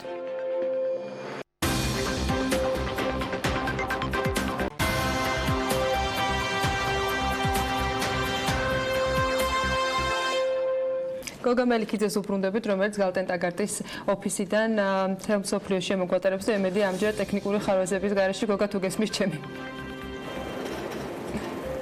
მე მესმის შენი კარგად, ანა? ძალიან კარგი. თქვენ თუ გესმით ჩემი? კი, გისმენთ. კეთილი, ანუ ჩვენ საუბრობდით საფონდო ბაზრებზე იმ ნაწილში, რომ ასე ვთქვათ, თავიდან დაიწყეს, შეიძლება ითქვას. რომ მიმდინარე წლის პირველი 4 თვე ისინი ხიზდებოდნენ, მე მაისის განმავლობაში ისე ვთქვათ მნიშვნელოვანი ვარდნები განიცადეს და ისე მოატრიალეს და ამის მთავარი მიზეზი არის ისე ვთქვათ ამერიკის ფედერალური რეზერვის გადაწყვეტილება მასზე, რომ იგინი მათმა განაჟღერეს, რომ არ გამორიცხავენ მონეტარული პოლიტიკის შერბილებას, ანუ საპროცენტო განაკვეთის შემცირებას, იმისათვის რომ ეკონომიკა წაახალისონ და ის რომ ხედავენ ამ ეკონომიკაში და ამერიკის ეკონომიკაში შესუსტებას, აი შესუსტება დაიჭირონ და ვთქვათ მეტი ხელშეწყობა მისცენ ეკონომიკას და შესუსტება შერბილება მონეტარული პოლიტიკის იწვევს ეკონომიკის ესე ვთქვათ სტიმულირებას, ესე რომ ვთქვათ. კონკრეტულად ვთქვათ, გასული 2 კვირის მანძილზე, უფრო მეტად გასულ კვირას და მიმდინარე კვირის მანძილზე, როგორც დები დავინახეთ, Dow Jones-ი გაიზარდა 4.7%, მარტო გასული კვირის მანძილზე და წლის მანძილზე გაზრდილია 11%-ზე ოდნავ მეტით, S&P 500-ი გაიზარდა 4.4%, წლის მანძილზე გაზრდილია 15%-ზე ოდნავ მეტით და Nasdaq-ი გაიზარდა 4%-ამდე 3.8% და წლის მანძილზე გაზრდილია 7.17%-ამდე. ანუ ამერიკაში საფონდო ინდექსები საკმაოდ ისე ვთქვათ დადებით ტერიტორიაში არიან. წლის ჭრილში თუ შევხედავთ და როგორც აღნიშნე ბოლო ერთ კვირა მოატრიალეს თავისი და რაც ესე ვთქვათ დაკარგეს მაისისთვის მანძილზე. როგორც აღნიშნე მთავარი განპირობებელი მიზეზი არის ესე ვთქვათ ფედის განცხადება მასზე, რომ ისინი აპირებენ საპროცენტო განაკვეთის გადახედვას და გარკვეულწილად შემსუბუქებას. ესე შეიძლება ითქვას, რომ ეკონომიკისთვის დადებითი ინტერვენციაა ეს და ამას გეგმავენ სადღაც ივლისის 30-31 ივლისს არის ფედის კომიტეტი ჩანიშნული და მაგ პერიოდში ელოდებიან ინვესტორები ინვესტორები რომ შეიძლება შეამცირონ მონეტარული პოლიტიკის განაკვეთი. ამავდროულად მაისის თვეში ამერიკის უმუშევრობა ამერიკის საკუთრება უმუშევრობა მაისის თვეში ეს არ იყო ისეთი კარგი როგორც ინვესტორები მელოდებოდნენ და ამანაც განაპირობა ის რომ ამერიკის ეკონომიკაში გარკვეული თქო შესუსტება იმ აქტიურობის და მაკროეკონომიკური ციფრების ეს ყველაფერი ბუნებრივია განპირობებულია შენ სწორად აღნიშნე ამერიკასა და ჩინეთს შორის სავაჭრო ტარიფებით და სავაჭრო დაძაბულობით რაც მთელი ეს პერიოდი გრძელდება და ალბათ 2019 წელს და 2020 წელში გაყვება და ეს გადადებულია სხვადასხვა ეკონომიკების და ამაზეც ერთი-ორი სიტყვით ვიტყვი ბუნებრივია ამ ყველაფერმა გააჩინა განსაკუთრებული მოთხოვნა ობლიგაციების ბაზრის მიმართ ზოგადად ობლიგაციების ბაზრის მიმართ ბოლო ერთი თვეა ხედავთ გაზრდილ მოთხოვნას მაგრამ ის რომ საპროცესო განაკვეთი მცირდება ამა კიდევ უფრო მეტად განაპირობა მოთხოვნა ობლიგაციების ბაზრის მიმართ და ეს ის მომენტია როცა ობლიგაციების ბაზარი და ასე ვთქვათ აქციების ბაზარი ერთი მიმართულებით მიდის რამე თუ საპროცესო განაკვეთის არის მოლოდინი რომ საპროცესო განაკვეთის შემცირდეს მიმდინარე საპროცესო განაკვეთზე გაცილებით მაღალია მოთხოვნა და ბუნებრივია ეს მოსალოდნელიც იყო რაც შეეხება ოქროს და ნავთობს ოქროს ფასი დასუკვირაც გაიზარდა ზოგადად ოქროს ფასი დაწოვა მიმდინარეობდა მთელი წლის მანძილზე პირველად თვეს თუ შევხედავთ შემდეგ ოდნავ ესე ვთქვათ ზრდა დაიწყო იმიტომ რომ ბაზრები დაბლა წამოვიდნენ გასუკვირასაც გაიზარდა მაგრამ ამათ საფონდო ბაზრების ევიწავიდან არ არის მოსალოდნელია რომ ასე ვთქვათ დაწოლა გაგრძელდეს ოქროს ფასზე და ის და რაც გასუკვირას აჩვენა 2.7% წლის მანძილზე 4.5% არის დაახლოებით გაზრდილი ესე ვთქვათ ეს ამან შემცირება დაიწყოს ნახოთ როგორ გამოიხატება ზოგადად ამერიკის საფონდო ბაზრების პერფორმანსი რაც შეეხება ნავთობის ფასი მსუბუქად გაიზარდა 0.9%-ით 1%-მდე და წლის მანძილზე 18% არის გაზრდილი აღსანიშნავია ის რომ ნავთობის ფასი აპრილის შუამდე 40%-მდე იყო გაზრდილი 38%-ით და შემდეგ თავის ღირებულებით მნიშვნელოვანი ღირებულება დაკარგა და 18%-მდეა ჩამოსული იგი ბოლო თვენახევარია შეიძლება ითქვას უფრო მეტი რაც ესე ვთქვათ ნელ-ნელა კარგავს თავის ღირებულებას რაც შეეხება ევროზონაშიც შეიძლება ითქვას რომ იგივე პერფორმანსი დავინახეთ უბრალოდ ამერიკაში საფონდო ბაზრები უფრო მაღალი პროცენტით გაიზარდა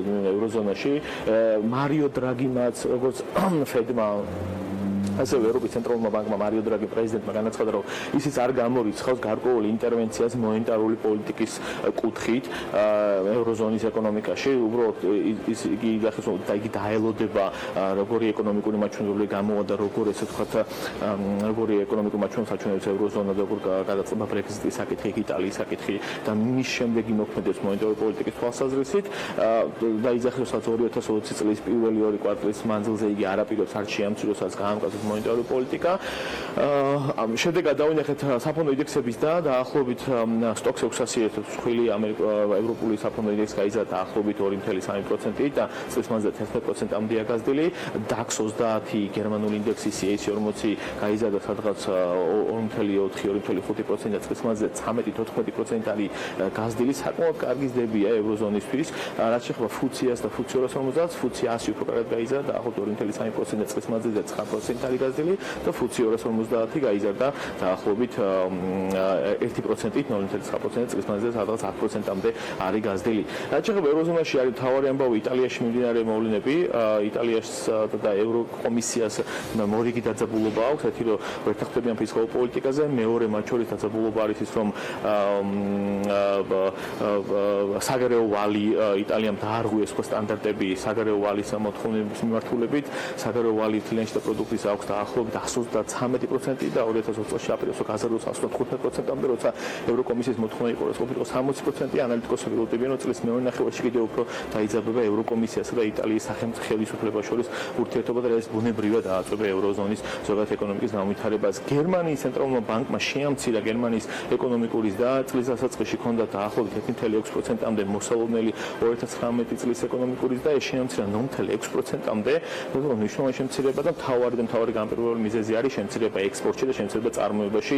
მაისის თვეში, აპრილის თვეში გერმანიაში წარმოება სადღაც 3.7% შემცირდა გასულ თვესთან შედარებით, ხოლო წარმოება შეუმცირდა სადღაც 1.3%-ით და ბუნებრივია ეს უკავშირდება ისევ და ისევ ამერიკასა და ჩინეთს შორის ამ სავაჭრო ტარიფებს და ამ საგარეო ეკონომიკურ დაძაბულობას, რომელიც ზოგადად აწვება როგორც ჩინეთის მთელ მსოფლიო განვითარებულ და განვითარებად ეკონომიკებს. რაც შეეხება აზიას, იაპონიაში საფონდო ბაზარი დავარდა დაახლოებით 1.4%, წლის მანძილზე ნიკეი 225 ინარჩუნებს 4.4% აზდას. იაპონიაში შეიძლება ითქვას, რომ იგივე ეკონომიკური პერფორმანსი გვაქვს, როგორც გერმანიაში. ეკონომიკის IMF-მა შეამცირა იაპონიის ეკონომიკური და სადღაც 0.9%-დან 0.8%-მდე და იძახი და ასევე არის და იმიტომ რომ ექსპორტია შემცირებული მნიშვნელოვნად ჩინეთში და ასევე წარმოების მაჩვენებელია შემცირებული მნიშვნელოვნად, ასევე იაპონიაში მოსალოდნელია ვთქვათ DRG-ის გადასახადის ოდნავ გაზდა ოქტომბერში, რაც სამჯერ გადადო იაპონიის ხელისუფლებამ და იძახა რომ ოქტომბერში გაზდის. IMF იძახის რომ ასეთი გადასახადის გაზის შემთხვევაში ეს კიდევ უფრო მეტად დააწუება ეკონომიკას, ასე რომ იაპონიაშიც მოსალოდნელია მნიშვნელოვნად ეკონომიკის შესუსტება. ყოველ შემთხვევაში IMF-მა ეკონომიკური მოლოდინი შეუმცირა 2020 წლის ეკონომიკური და არ შეუმცირები, ესე იგი ისევ 0.7% დარჩა. ერთ რამეს ვიტყოდი იაპონიასთან დაკავშირებით. ნიკეი 225 შემავალი კომპანიები აპირებენ რომ სადღაც 31 მილიარდი დოლარის გამოვიყენებ ინგლისურ ტერმინს share buyback-ი გააკეთონ, რაც არის გამოისყიდონ აქციები. ეს იმას ნიშნავს, რომ ისინი ჭარბლიკვიდურობაა იაპონურ კომპანიებში, ისინი ბანკებში ვერ ათავსებენ ამ ფულს, იმიტომ რომ ბანკებში არის უარყოფითი საპროცენტო განაკვეთი, ამავდროულად კაპიტალურ დანახაჯებს ვერ აკეთებენ, იმიტომ ვერ ხედავენ გარკვეულ წარმატებულ პროექტებს იაპონიის ეკონომიკაში და როგორც წესი ამ დროს ხდება ხოლმე ესე ვთქვათ კაპიტალის უკან დაბრუნება ინვესტორებისადმი. რაც შეეხება ჩინეთში საფონდო ბაზარი ერთადერთი ბაზარი იყო, შეიძლება ერთ-ერთი გამონაკლისი ბაზარი იყო, სადაც საფონდო ბაზარი დავარდა, იმიტომ სხვაგან ყველგან შეიძლება იყოს ყველა რეგიონში დავინახეთ გასული წლის მანძილზე ჩინეთში დავარდა 2.4%-ით. შანხაი კომპოზიტი CSI 300 აქვს მეორე ინდექსი, ისაც შემცირდა სადღაც 3%-მდე. ზოგადად შანხაი კომპოზიტი იყო ყველაზე სწრაფად მზარდი ბაზარი ერთი თვის წინ 24%-მდე იყო გაზრდილი, ბოლო თვე და ერთი კვირის მანძილზე დაკარგა დაახლოებით 10% თავის ღირებულების, ახლა ჩამოსულია წლის მანძილზე არის 14%-მდე ზრდასაჩვენებს, როგორც აღნიშნეს 24%. ძირითადი მიზეზი ამის არის ის, რომ ანალიტიკოსები ძახიან ჩინეთმა დაიწყო გარკვეული საპასუხო მოქმედებები ამერიკის მიმართ, ანუ მათმა Ford-ის წარმოება დააჯარიმეს, შეიძლება ითქვას ჩინეთის ფილიალი დააჯარიმეს 121 მილიონ დოლარით, ამავდროულად დაიწყეს გამოძიება FedEx-ის მიმართ, გააკეთეს შავი სია კომპანიების, რომლებსაც ალბათ შეეზღუდება ჩინურ კომპანიებთან მუშაობა. ყოველ შემთხვევაში ამას ანალიტიკოსებმა და ესე ვთქვათ საფონდო ბაზარმა საკმაოდ ნეგატიურად შეხედა და მიუხედავად ყველა ბაზარი გაიზარდა და გასული კვირის მანძილზე ჩინეთის ბაზარი დავარდა 2.5%-ით. ამავდროულად IMF-მა შეამცირა ჩინური ეკონომიკის და 6.3%-დან 6.2%-მდე და საკმაოდ კაფიოდ განსაზღვრა თავის განცხადებაში, რომ მოკლევადიან პერიოდში ჩინეთის ეკონომიკაში არის მაღალი ბუნდოვანობა. ნახოთ როგორ განვითარდება მოვლენები. რაც შეეხება განვითარებადი ეკონომიკების ინდექსს, განვითარებადი ეკონომიკის ინდექსი დავარდა გაიზარდა დაახლოებით 1%-მდე 0.9%, წლის მანძილზე 4.3% არის გაზრდილი. მადლობა გოგა, მიმოხილვისათვის, სტრაცულად საინტერესო და ყოვლის მომცველი. კიდევ ერთხელ გოგა მელიქიძე გვერდებოდა გალტენ ტაგარტის სათავო ოფისიდან. კიდევ ერთი ძალიან საინტერესო და მნიშვნელოვანი სიახლე გვაქვს სილქნეტი Ericsson-თან პარტნიორობით ჯეოსელის ქსელში ახალ 4.9G ტექნოლოგიას დერგავს და მთელი ქვეყნის მასშტაბით გლობალურ ქსელზე ხელმისაწვდომობის გასაუმჯობესებლად სამუშაოებს აგრძელებს. იმის გარდა, რომ საქართველოში სილქნეტის ყველა აბონენტს მაღალსიჩქარიანი 4.9G-ის გამოყენების საშუალება აქვს, სატესტო რეჟიმში თბილისის რამდენიმე უბანში 700%-ით უფრო სწრაფ ინტერნეტზე წვდომის შესაძლებლობა ჩნდება. Როგორ და რის ხარჯზე შეიძლება ინტერნეტ რესურსი 7-ჯერ უფრო სწრაფი იყოს, ეს გუშინ კომპანიამ პარტნიორებთან ერთად წარადგინა.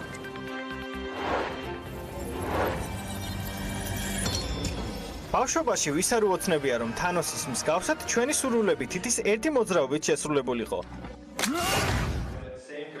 ეს ყველაფერი 21 საუკუნისა და სილქნეტის დახმარებით უკვე საქართველოშიც შესაძლებელია.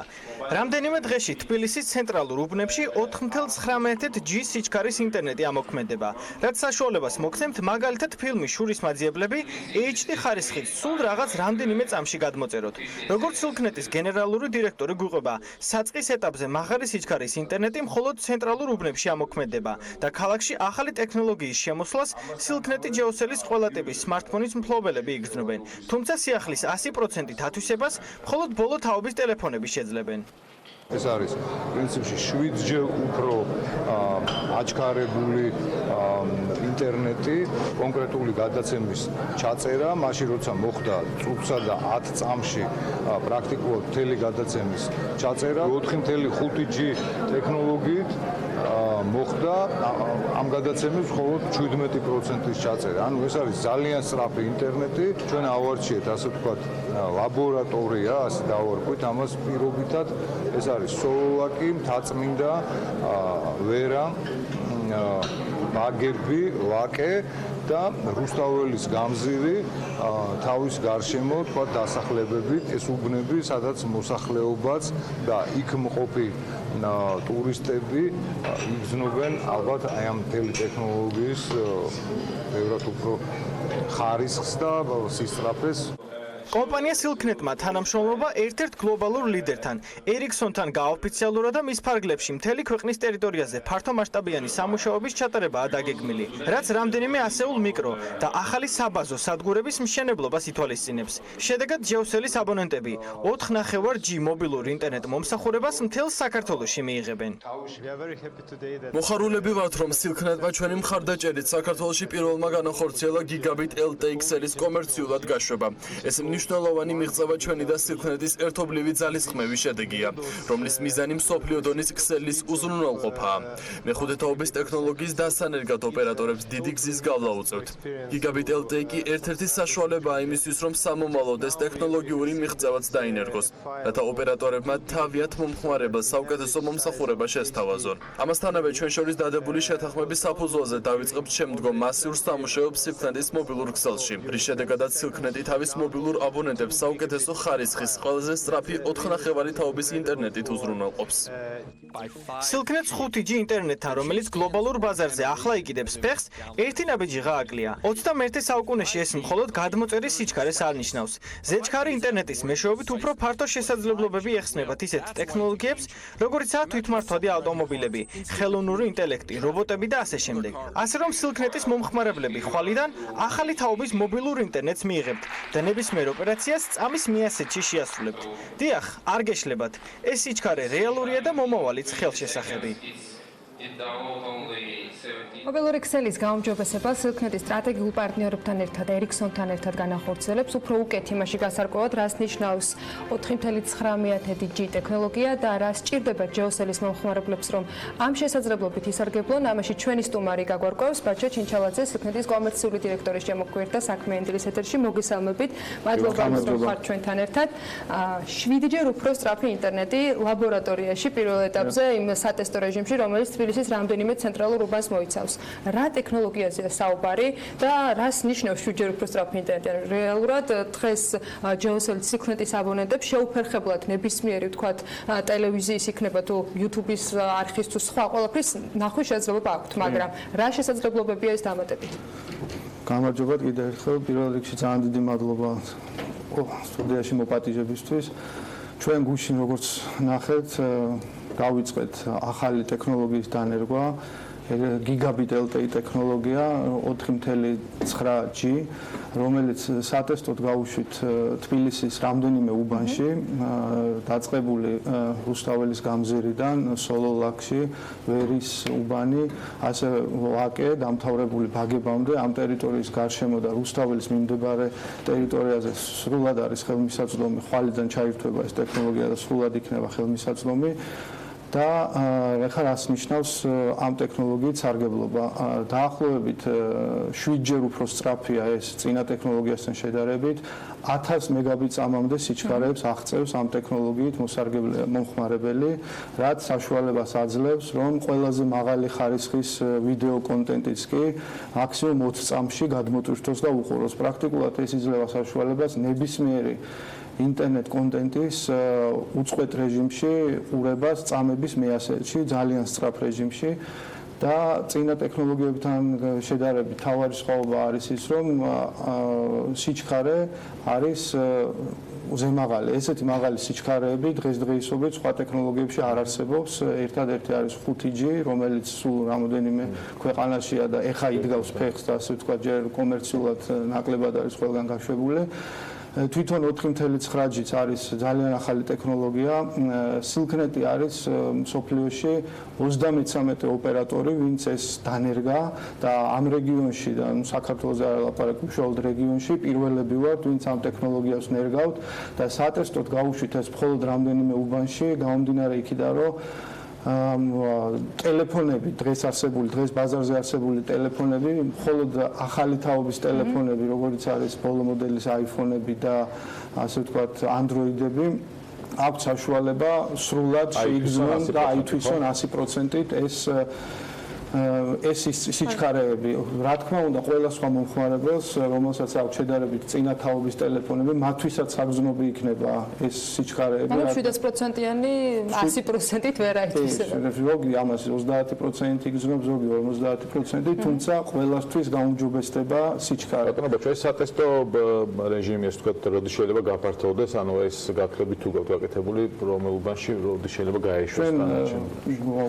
ვაგრძელებთ ამ პროექტს მუშაობას, ჯერ ამ ეტაპზე რამდენიმე თვიან დაკვირვების რეჟიმში ვიქნებით, რომ დავინახოთ და რეალურად შევაფასოთ თუ რა შედეგებს მოგვიტანს ეს საპილოტო პროექტი. ამის შემდეგი ეტაპი არის, რომ უკვე გავშალოთ ეს ტექნოლოგია მთელი ქვეყნის, მთელი ქალაქის მასშტაბით, პირველ რიგში, ანუ თბილისში იყოს ხელმისაწვდომი პრაქტიკულად ყველა მჭიდრო დასახლებულ უბანში და ძირითად ადგილებში, ხოლო ამის შემდეგ უკვე გადავინაცვლოთ დიდ ქალაქებში და მოვიცვათ დიდი ქალაქის უბნებიც. სჭირდება თუ არა აბონენტებს რაიმე ფორმით ცვლილება საკუთარ smartphone-ებში, დაკავშირება ვთქვათ ოპერატორთან, ოფისში ან რაიმე ვთქვათ ჩარევა საიმისოდ რომ ეს სარგებელი გამოიყენოს. აბონენტი აუცილებლად უნდა იყოს ჩართული სილქნეთის ჯეოსელის ქსელში და უნდა ქონდეს გააქტიურებული ინტერნეტ მომსახურება. სხვა არანაირი ქმედების ჩატარება ავტომატურად სისტემა უზრუნველყოფს ამ სიჩქარეს. ავტომატურად სისტემა გადართავს ტელეფონს ამ სიჩქარეს. გუშინდელ პრეზენტაციაზე ბევრი საინტერესო წარდგენის გარდა იყო საინტერესო ინფორმაციები მთელ ქვეყანაზე გასავრცელებელ ამბავშიც ეს გულისხმობს 4.5G სიჩქარის მთელი საქართველოს მასშტაბით გავრცელებაზე. ამ ხრივ რა სამუშაოები მიდის სილქნეთში და რა ეტაპზე ხართ დღეს?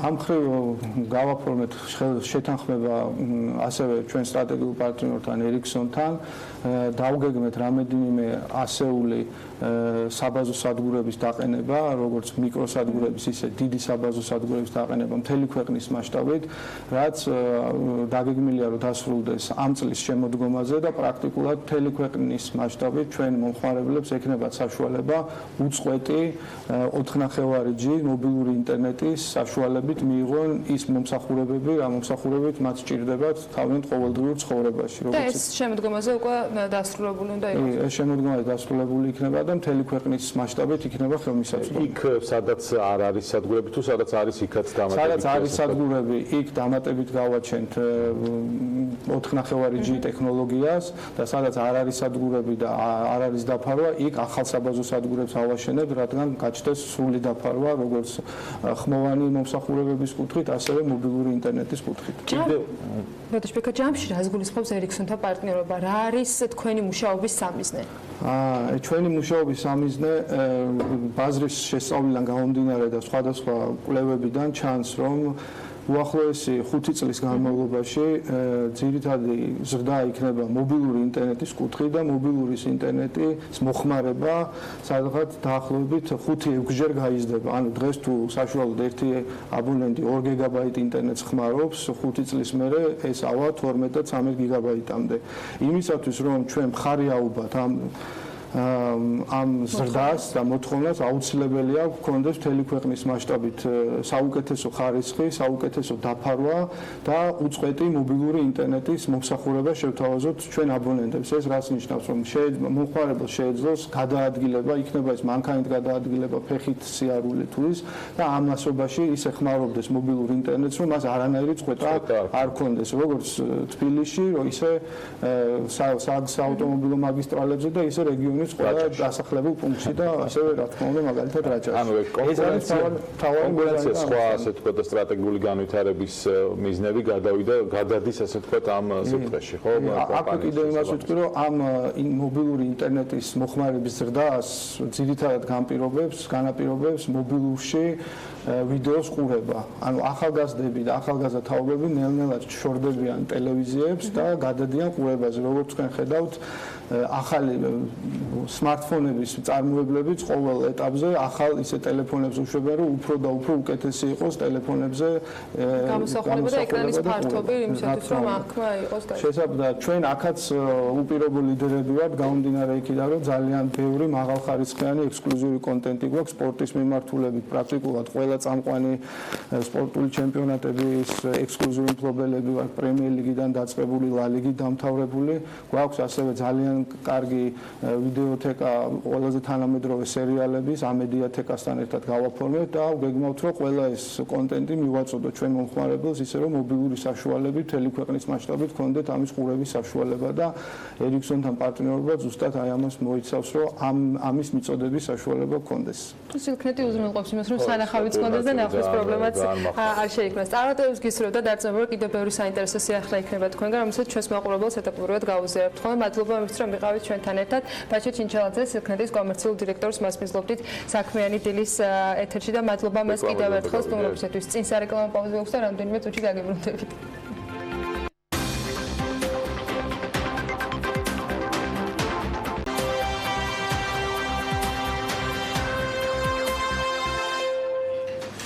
ფრანგულ-ქართული უნივერსიტეტის ორგანიზებით გასული კვირის მიწურულს ტურიზმის გამოწვევებზე საფრანგეთსა და საქართველოში მრგვალი მაგიდა გაიმართა, რომელზეც მთავარ განსაკითხილო საკითხებს შორის მატერიალური და არამატერიალური კულტურული მემკვიდრეობის შენარჩუნება და განვითარება იყო.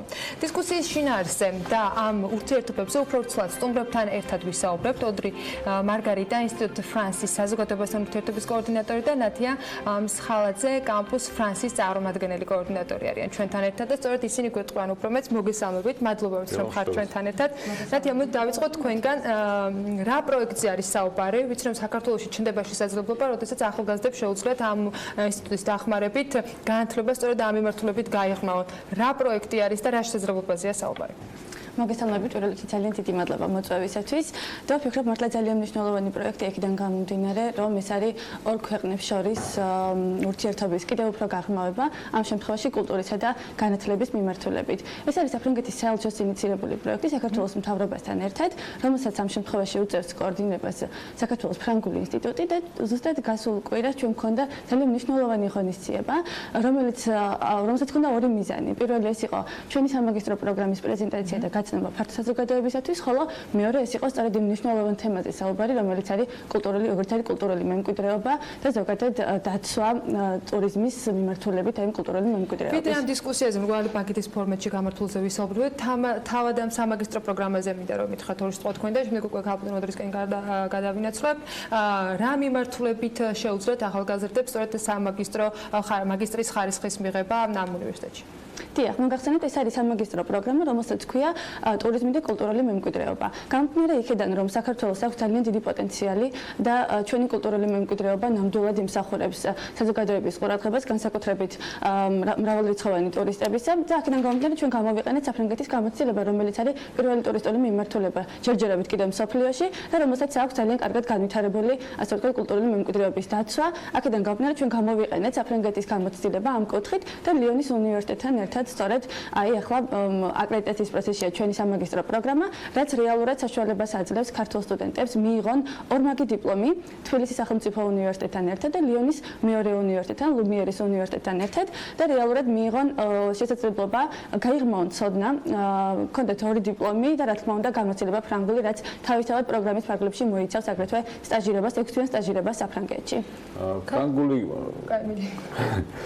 ფრანგული გამოცდილება რას მოიცავს ამ შემთხვევაში, რა გამოწვევები იყო, რა გამოწვევები არის, რისი ასე ვთქვათ გაზიარებად საქართველოს შეგიძლიათ კულტურული მემკვიდრეობა ტურიზმის განვითარებისთვის რა მნიშვნელობისაა, როგორც საქართველოს, ასევე საფრანგეთისთვის, საფრანგეთმა ეს შესაძლებლობა უკვე კარგად გამოიყენა და აითვისა. Donc c'est vrai que c'est pas du tout le même nombre de touristes entre la რა თქმა უნდა, ერთი და იგივე რაოდენობით ტურისტებზე არ არის საუბარი, მაგრამ შეიძლება côté touristique, c'est-à-dire que personne a vraiment visité les musées. არის ტურისტები, საფრანგეთში არიან ტურისტები, ასე რომლებიც დიდი მუზეუმების ანახავად ჩამოდიან, მაგრამ არა მხოლოდ დედაქალაქის, ასევე რეგიონებში. ჩვენ ვცდილობთ, რომ განვავითაროთ რეგიონალური მუზეები, მუზეუმები და მოვიზიდოთ ტურისტული ნაკადები რეგიონებში.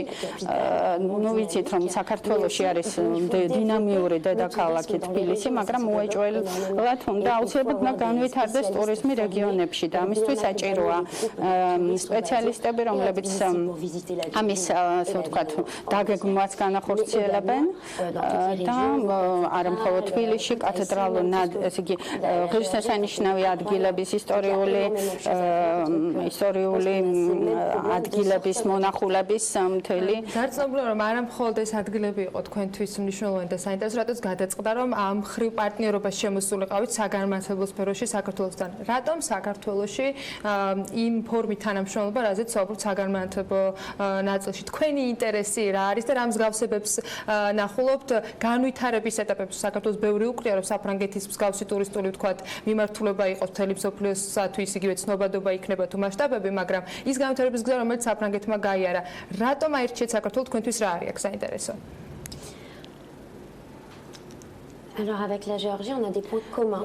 ძალიან ბევრი საერთო გვაქვს. ჩვენ ადგილზე, როდესაც მუშაობთ, ვხვდებით თუ რამხელა საერთო გვაქვს. კულტურული მემკვიდრეობა, არქიტექტურა, კულტურული და ძალიან ბევრი საერთო გვაქვს და ამიტომ ჩვენი პროგრამები არის სპეციფიური, გამოიძებნა ის ადგილები, რომელიც ჩვენი საერთო ინტერესის საგანს წარმოადგენს და ასევე ღვინო, რა თქმა უნდა, ღვინის სფეროც ეს არის მრეწველობა, მიწათმოქმედება. ანუ რა შეგვიძლია გაუკეთოს, მივცეთ რაც შეიძლება მეტი ტურიზმის დარგში საქართველოს, სხვადასხვა პროფესიული ტექნიკები, სხვადასხვა ეს არის 100%-იანი კულტურული მემკვიდრეობაზე დამყარებული ფორმაცია და სასწავლო პროგრამა, რომელიც ემყარება სტაჟირებას, რომელიც საშუალებას აძლევს დიპლომანტებს, სტუდენტებს, რომლებიც განახორციელებენ. ახალგაზრდებისათვის განსაკუთრებით საინტერესო იქნება და ინტერესი იქნება ძალიან მაღალი, მაგრამ ეხლა მინდა რომ ვისაუბროთ იმ მრგვალ მაგიდასთან დაკავშირებით, რომელიც სწორედ გასული კვირის მიწურულს გაიმართა, გამოწვევები, რომელზეც უკვე პროფესიონალები მსჯელობდნენ, ამ სექტორში ჩახედული ადამიანები, ამ დისკუსიის ძირითადი ხაზი რას უკავშირდებოდა და თქვენთვის იმ ადამიანებისათვის, ვინც ამ ინსტიტუტის მაგისტრანტები გახდებიან, რა ვთქვათ, ამოცანები დგას დღეს-დღის წესრიგში საქართველოში ფრანგული გადმოსახედიდან? ძალიან საინტერესო იყო დისკუსია, რომელსაც ადგილი ჰქონდა გასულ კვირას. ვფიქრობ, რომ აქ ჰქონდა ძალიან, ასე რომ ვთქვათ, ორი ემბლემატური მაგალითი განხილული. პირველი ეს იყო სწორედ ამ ბოლო მოვლენები, რომელიც პარიზში განვითარდა, კონკრეტულად პარიზის ღვთისმშობლის ტაძრის ხანძართან დაკავშირებით და რომელზედაც ახლა უკვე მიმდინარეობს მსჯელობა, თუ როგორ უნდა აღსდგეს ნოტრ-დამი, ასე რომ ვთქვათ, რამდენად უნდა მოხდეს მისი ძველი სახის აღდგენა, თანამედროვე დეტალების შეტანა და ესე შემდგომ. ვფიქრობ, ძალიან მნიშვნელოვანი იყო ამ შემთხვევაში ლიონის უნივერსიტეტის პროფესორის აზრი და ის თემა, რომელმაც როგორადაც მან ეს წარმოგვიდგინა და განიხილა, რეალურად აქ იყო ნაჩვენები პრობლემატიკა და გვაჩვენა გზები თუ როგორ ხედავთ ჩვენს მომავალს ამ შემთხვევაში და მომავალს აი იმ კულტურული მემკვიდრეობის ძეგლებისა, რომლებმაც მოიტანეს აქამდე ისტორია და შემდგომ როგორ გაგრძელდება, ასე ვთქვათ, მათი ახალი სიცოცხლე. ისინი შეინარჩუნებენ სახეს, თუმცა ისინი მიიღებენ ამ შემთხვევაში რაიმე ახალ ფორმებს. აქედან გამომდინარე ჩვენ განვიხილეთ აგრეთვე ბაგრატის გელათის ტაძრის მაგალითიც და ვფიქრობ, რომ ძალიან საინტერესო იყო ის შეპირისპირებითი და შედარებითი ეს ორი მაგალითი, რათა დაგვენახა ზუსტად თუ რასთან გვაქვს საქმე, რამდენად მნიშვნელოვანია ამ შემთხვევაში საზოგადოების აქტიურობა, იმიტომ რომ პარიზის ღვთისმშობლის ტაძარი როგორც მიეკუთვნება მთელ საფრანგეთს, აგრეთვე არა მხოლოდ ფრანგებს, ვინაიდან ყველა ტურისტი პირველ რიგში სწორედ ჩადის აი ამ ტაძარში და სასუსი არის ამ საკითხზე, ანუ რა თქმა უნდა, თუ მიდის მსჯელობა ისე ვთქვათ ბევრ ნაწილში, რომ აი როგორ შეიძლება რომ რეკონსტრუქცია მოხდეს, გათანამედროვდეს თუ ისევ შეიძლება. საბოლოო ამ შემთხვევაში რაიმე ერთი პასუხი ჯერჯერობით არ გვაქვს, არ არის ამ შემთხვევაში ასე რომ ვთქვათ გადაწყვეტილი, თუმცა გრძელდება, ჯერ კიდევ არ იყო ჩამქრალი ხანძარი, როცა ამაზე უკვე დაიწყო საუბარი და დღემდე გრძელდება, ვინაიდან როგორც პირადად პრეზიდენტი არის ბატონი ემანუელ მაკრონი ჩართული აი ამ აღდგენის დიახ პროცესში და აქედან გამომდინარე მათ როგორც იცით კონკურსია გამოცხადებული, უკვე შემოვიდა პროექტები თუ როგორ ხედავს როგორც ფრანგი არქიტექტორები, აგრეთვე უცხოელი არქიტექტორები ახალ ტაძარს. აქედან გამომდინარე ჯერჯერობით, თუმცა ვფიქრობთ რომ მაინც ეს იქნება ფრანგების გადასაწყვეტი თუ როგორ შეინარჩუნებენ, შეიტანენ ახალ დეტალებს თუ ძველებური სახით აღდგება. რა თქმა უნდა, ეს წარმოუდგენელია, სრულიად აღდგენა ძველებური, ვინაიდან ტექნიკა იგივე არ არის და სწორედ აი ამაზე იყო აქცენტი გაკეთებული ჩვენს ღონისძიებაზე. როცა ლიონის უნივერსიტეტმა წარმოგვიდგინა თუ როგორ შეიძლება აღდგეს ტაძარი, როგორ შეიძლება ამ შემთხვევაში შევინარჩუნოთ ის სახე, ისე რომ ბუნებრივი იგივე იდენტიური ვერ იქნება, მაგრამ მთლიანად განსხვავებული. ჩვენთვის ამ შემთხვევაში და განსაკუთრებით იმ ადამიანებისთვის სურს რომ პროფესიულად ამ მიმართულებით გაიღრმავოს და სწორედ ეს პროცესი არის განსაკუთრებით საინტერესო მიუხედავად იმისა, რომ პარიზის ღვთისმშობლის ტაძარი ცალ-ცალკად მომხიბლავდა ჩემ პირველი დაბეჭდილება საფრანგეთზე, სწორედ მას უკავშირდება, თუმცა აი ეს პროცესი ვინ იქნებიან ლექტორები, ვინ უზრუნველყოფენ ამ პროცესში უფრო მეტი ცოდნის გადაცემას, რა ფორმით მოხდება იგივე ხარისხის თქვა ცოდნის მიცემა ადამიანებისთვის, რომლებიც საქართველოში ისწავლიან, მაგრამ ექნებათ ორმაგი დიპლომი, ამაზე მინდა რომ ვისაუბროთ მეთოდოლოგიაზე, რომელიც ზოგადად სწავლებაში არის და დავიწყოთ კაპიტან აუდრი თქვენგან ამ თემაზე. Donc les enseignants sont vraiment des professionnels en fait, c'est-à-dire მასწავლებლები იქნებიან პროფესიონალები, ეს იქნება ტურისტული მასტერი და კულტურული მემკვიდრეობის, ან ვინაიდან მასწავლებლები ეს შეეხება პრაქტიკულ სტაჟირებებს სხვადასხვა დაწესებულებებში, მუზეუმებში სტაჟირებები. ეს უფრო მეტად იქნება ტურისტული განხრა, იქნება ოპერატორობა მიენიჭება ტურისტულ მხარეს თუ უფრო კულტურულ მემკვიდრეობას. ეს იქნება მართლაც მთელი გამა სხვადასხვა საგნებისა, რომელიც იქნება გაერთიანებული. და რა თქმა უნდა, მათ შეიძლება საშუალება რომ ოპერატორობა თვითონ მოწვეული ლიონის უნივერსიტეტიდან, აქ იქნება როგორც ამ შემთხვევაში სფეროს პროფესიონალები, აგრეთვე ამ უნივერსიტეტის პროფესორებიც ბუნებრივია, რომლებიც პერიოდულად ჩამოვლენ საქართველოში, მათ ექნებათ კონკრეტული პერიოდი ამისთვის განსაზღვრული, ძალიან აქტიური პერიოდი იქნება ჩვენი სტუდენტებისთვის, ვინაიდან მათ დილას საღამომდე ექნებათ ლექციები. აქედან გამომდინარე, შემდგომ უკვე საუკეთესოები, რომლებიც ექნებათ საკმაოდ კარგი ცოდნა ფრანგული ენის, ისინი გაემგზავრებიან უკვე ანაცხოვრებად სტაჟირებაზე საფრანგეთში. და როდესაც ჩვენ საუბრობთ ტურიზმი და კულტურული მემკვიდრეობა, აქ ბუნებრივია იგულისხმება არა მხოლოდ კულტურული მემკვიდრეობა, როგორც მატერიალური, აგრეთვე არამატერიალური. და ამ კუთხით საქართველო არის გამორჩეული. გამომდინარე იქიდან, რომ ჩვენ გვაქვს ძალიან თითქმის არამატერიალური კულტურის საკმაოდ დიდი ჩამონათვალი, რომელთა რამოდენიმე მათგანი უკვე არის დაცული UNESCO-ს მიერ, აქედან გამომდინარე ვფიქრობთ, რომ სწორედ ახალგაზრდების ჩართულობა, მათი ხედვა, თუ როგორ ხედავენ ისინი თავიანთი ქვეყნის კულტურული მემკვიდრეობის მომავალს, უნდა მოხდეს აი ამ ძეგლების, ესე რომ ვთქვათ, მასიურ ტურიზმზე გათვლა, თუ რამე კონკრეტული ნიშისთვის. სწორედ ამაზე ფიქრი იქნება აი ჩვენი სტუდენტების, მომავალი სტუდენტების ძირითადი მიზანი, ვინაიდან მაგისტრატურის სტუდენტები ეს არ არიან მხოლოდ სტუდენტები, რომლებიც არიან კარგი პროფესიონალები, არამედ ესენი არიან უკვე სამუშაო ადგილების შემქმნელები, ანუ მათ უნდა რეალურად შექმნან და განავითარონ ეს მიმართულება. აქედან გამომდინარე ძალიან მნიშვნელოვანია მათ ქონდეთ ხედვა, სტრატეგია და ძალიან ბევრი იდეა, რომელსაც ისინი სავარაუდოდ მათ ექნება თავიანთი იდეებით, მაგრამ მიიღებენ აგრეთვე ძალიან კარგ მაგალითებსაც საფრანგეთიდანაც ბუნებრივია. და აკრძალულია ეს მაგალითები განსაკუთრებული და გამორჩეული იქნება, რომელიც მათ შორის საქართველოსთვის არის მნიშვნელოვანი და მithumetes იმ კადრების მომზადებისათვის, რომელიც ჩვენს ქვეყანას გამოადგება. ძალიან დიდი მადლობა ასეთ საინტერესო ინფორმაციისთვის და შესაძლებლობისათვის, რომელიც ახალგაზრდებს ექნება. თოდრი მარგარიტა, ინსტიტუტ ფრანსის საზოგადოებრივი ურთიერთობების კოორდინატორს და ნათია მსხალაძეს, კამპუს ფრანსის წარმომადგენელ კოორდინატორს მასპინძლობით საქმიანი ეთერში. თუმცა ჯერ არ გემშვიდობებით, კიდევ ერთი თემა გვაქვს მაყურებლებისათვის. თბილისში ჰაერის დაბინძურების მაჩვენებელი წინა წელთან შედარებით კიდევ არის გაუარესებული. ამასთან დაკავშირებით ინფორმაციას ორგანიზაცია საქართველოს ალიანსი უსაფრთხო გზებისთვის მიერ ჩატარებული კვლევა ადასტურებს, რომელიც USAID-ის მხარდაჭერით განხორციელდა. კვლევის პრეზენტაცია იწყება სულ რამდენიმე წუთში, იქამდე დეტალებით გვერდება თათია ჩაფიჩაძე პირდაპირ ეთერში. თათია, რა ადგილებში არის ხარისხის დაბინძურების მაჩვენებელი ყველაზე კრიტიკული და ასევე საინტერესოა, რამდენად გაუარესდა ვითარება წინა წლებთან შედარებით, თუ გვაქვს შედარებითი მონაცემები. დილამშვიდობის კიდევ ერთხელ კვლევის ფარგლებში შესწავლილი იქნა წერეთლის გამზირზე არსებული მდგომარეობა და მიღებული შედეგების მიხედვით გაირკვა, რომ 2019 წელს 2018 წელთან შედარებით მდგომარეობა კიდევ უფრო მეტად არის გაუარესებული, განსაკუთრებული გადაჭარბება კი ფიქსირდება აზოტის დიოქსიდთან მიმართებით, რომელიც განსაკუთრებით საზიანოა ადამიანის ჯანმრთელობისთვის და იწვევს მთელ რიგ დაავადებებს. რაც შეეხება მიზეზებს, მთავარი გამომწვევი მიზეზი ამ ყველაფრის არის ავტოსატრანსპორტო საშუალებები და კვლევაში სწორედ ეს კავშირია ერთმანეთთან და ასე ვთქვათ, ამ კავშირზეა საუბარი უფრო მეტი დეტალით. ახლა ჩემთან ერთად იმყოფება საქართველოს ალიანსი უსაფრთხო გზებისთვის ხელმძღვანელი ეკალალიაშვილი. მოგესალმებით კიდევ ერთხელ, მადლობა რომ ჩვენი სტუმარი ხართ.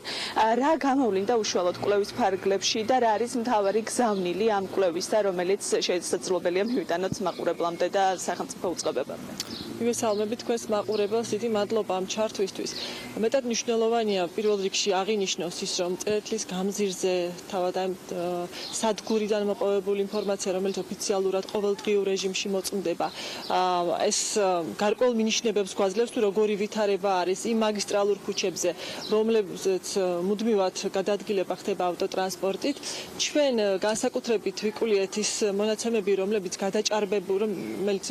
ყოველდღიურად გადაჭარბებული ოდენობით გვევლინება, ეს არის აზოტის დიოქსიდი, მტვერი და მყარი ნაწილაკები, რომელიც PM10-ის და 2.5-ის სახით არის წარმოდგენილი და ამ სურათმა დაგვანახა, რომ განსაკუთრებით აზოტის დიოქსიდი ყოველდღიურ რეჟიმში არის ზუსტად მასში ავტოტრანსპორტის, ასე რომ ვთქვათ, გამონაბოლქვთან და ემისიებთან, იმიტომ რომ დილის 8 საათიდან, როდესაც იწყება უკვე ავტოტრანსპორტის, ასე ვთქვათ, ინტენსიური მოძრაობა, სწორედ ეს მაჩვენებელი ადის ზუსტად იგივე გრაფიკით მაღლა, როგორც ტრანსპორტის ავტოპარკი. მნიშვნელოვანია შევადარებთ აი 2018 წელს, 2019 წელს რამდენით არის გაუარესებული იგივე აზოტის დიოქსიდი და მტვერი და სხვა მყარი ნაწილაკები.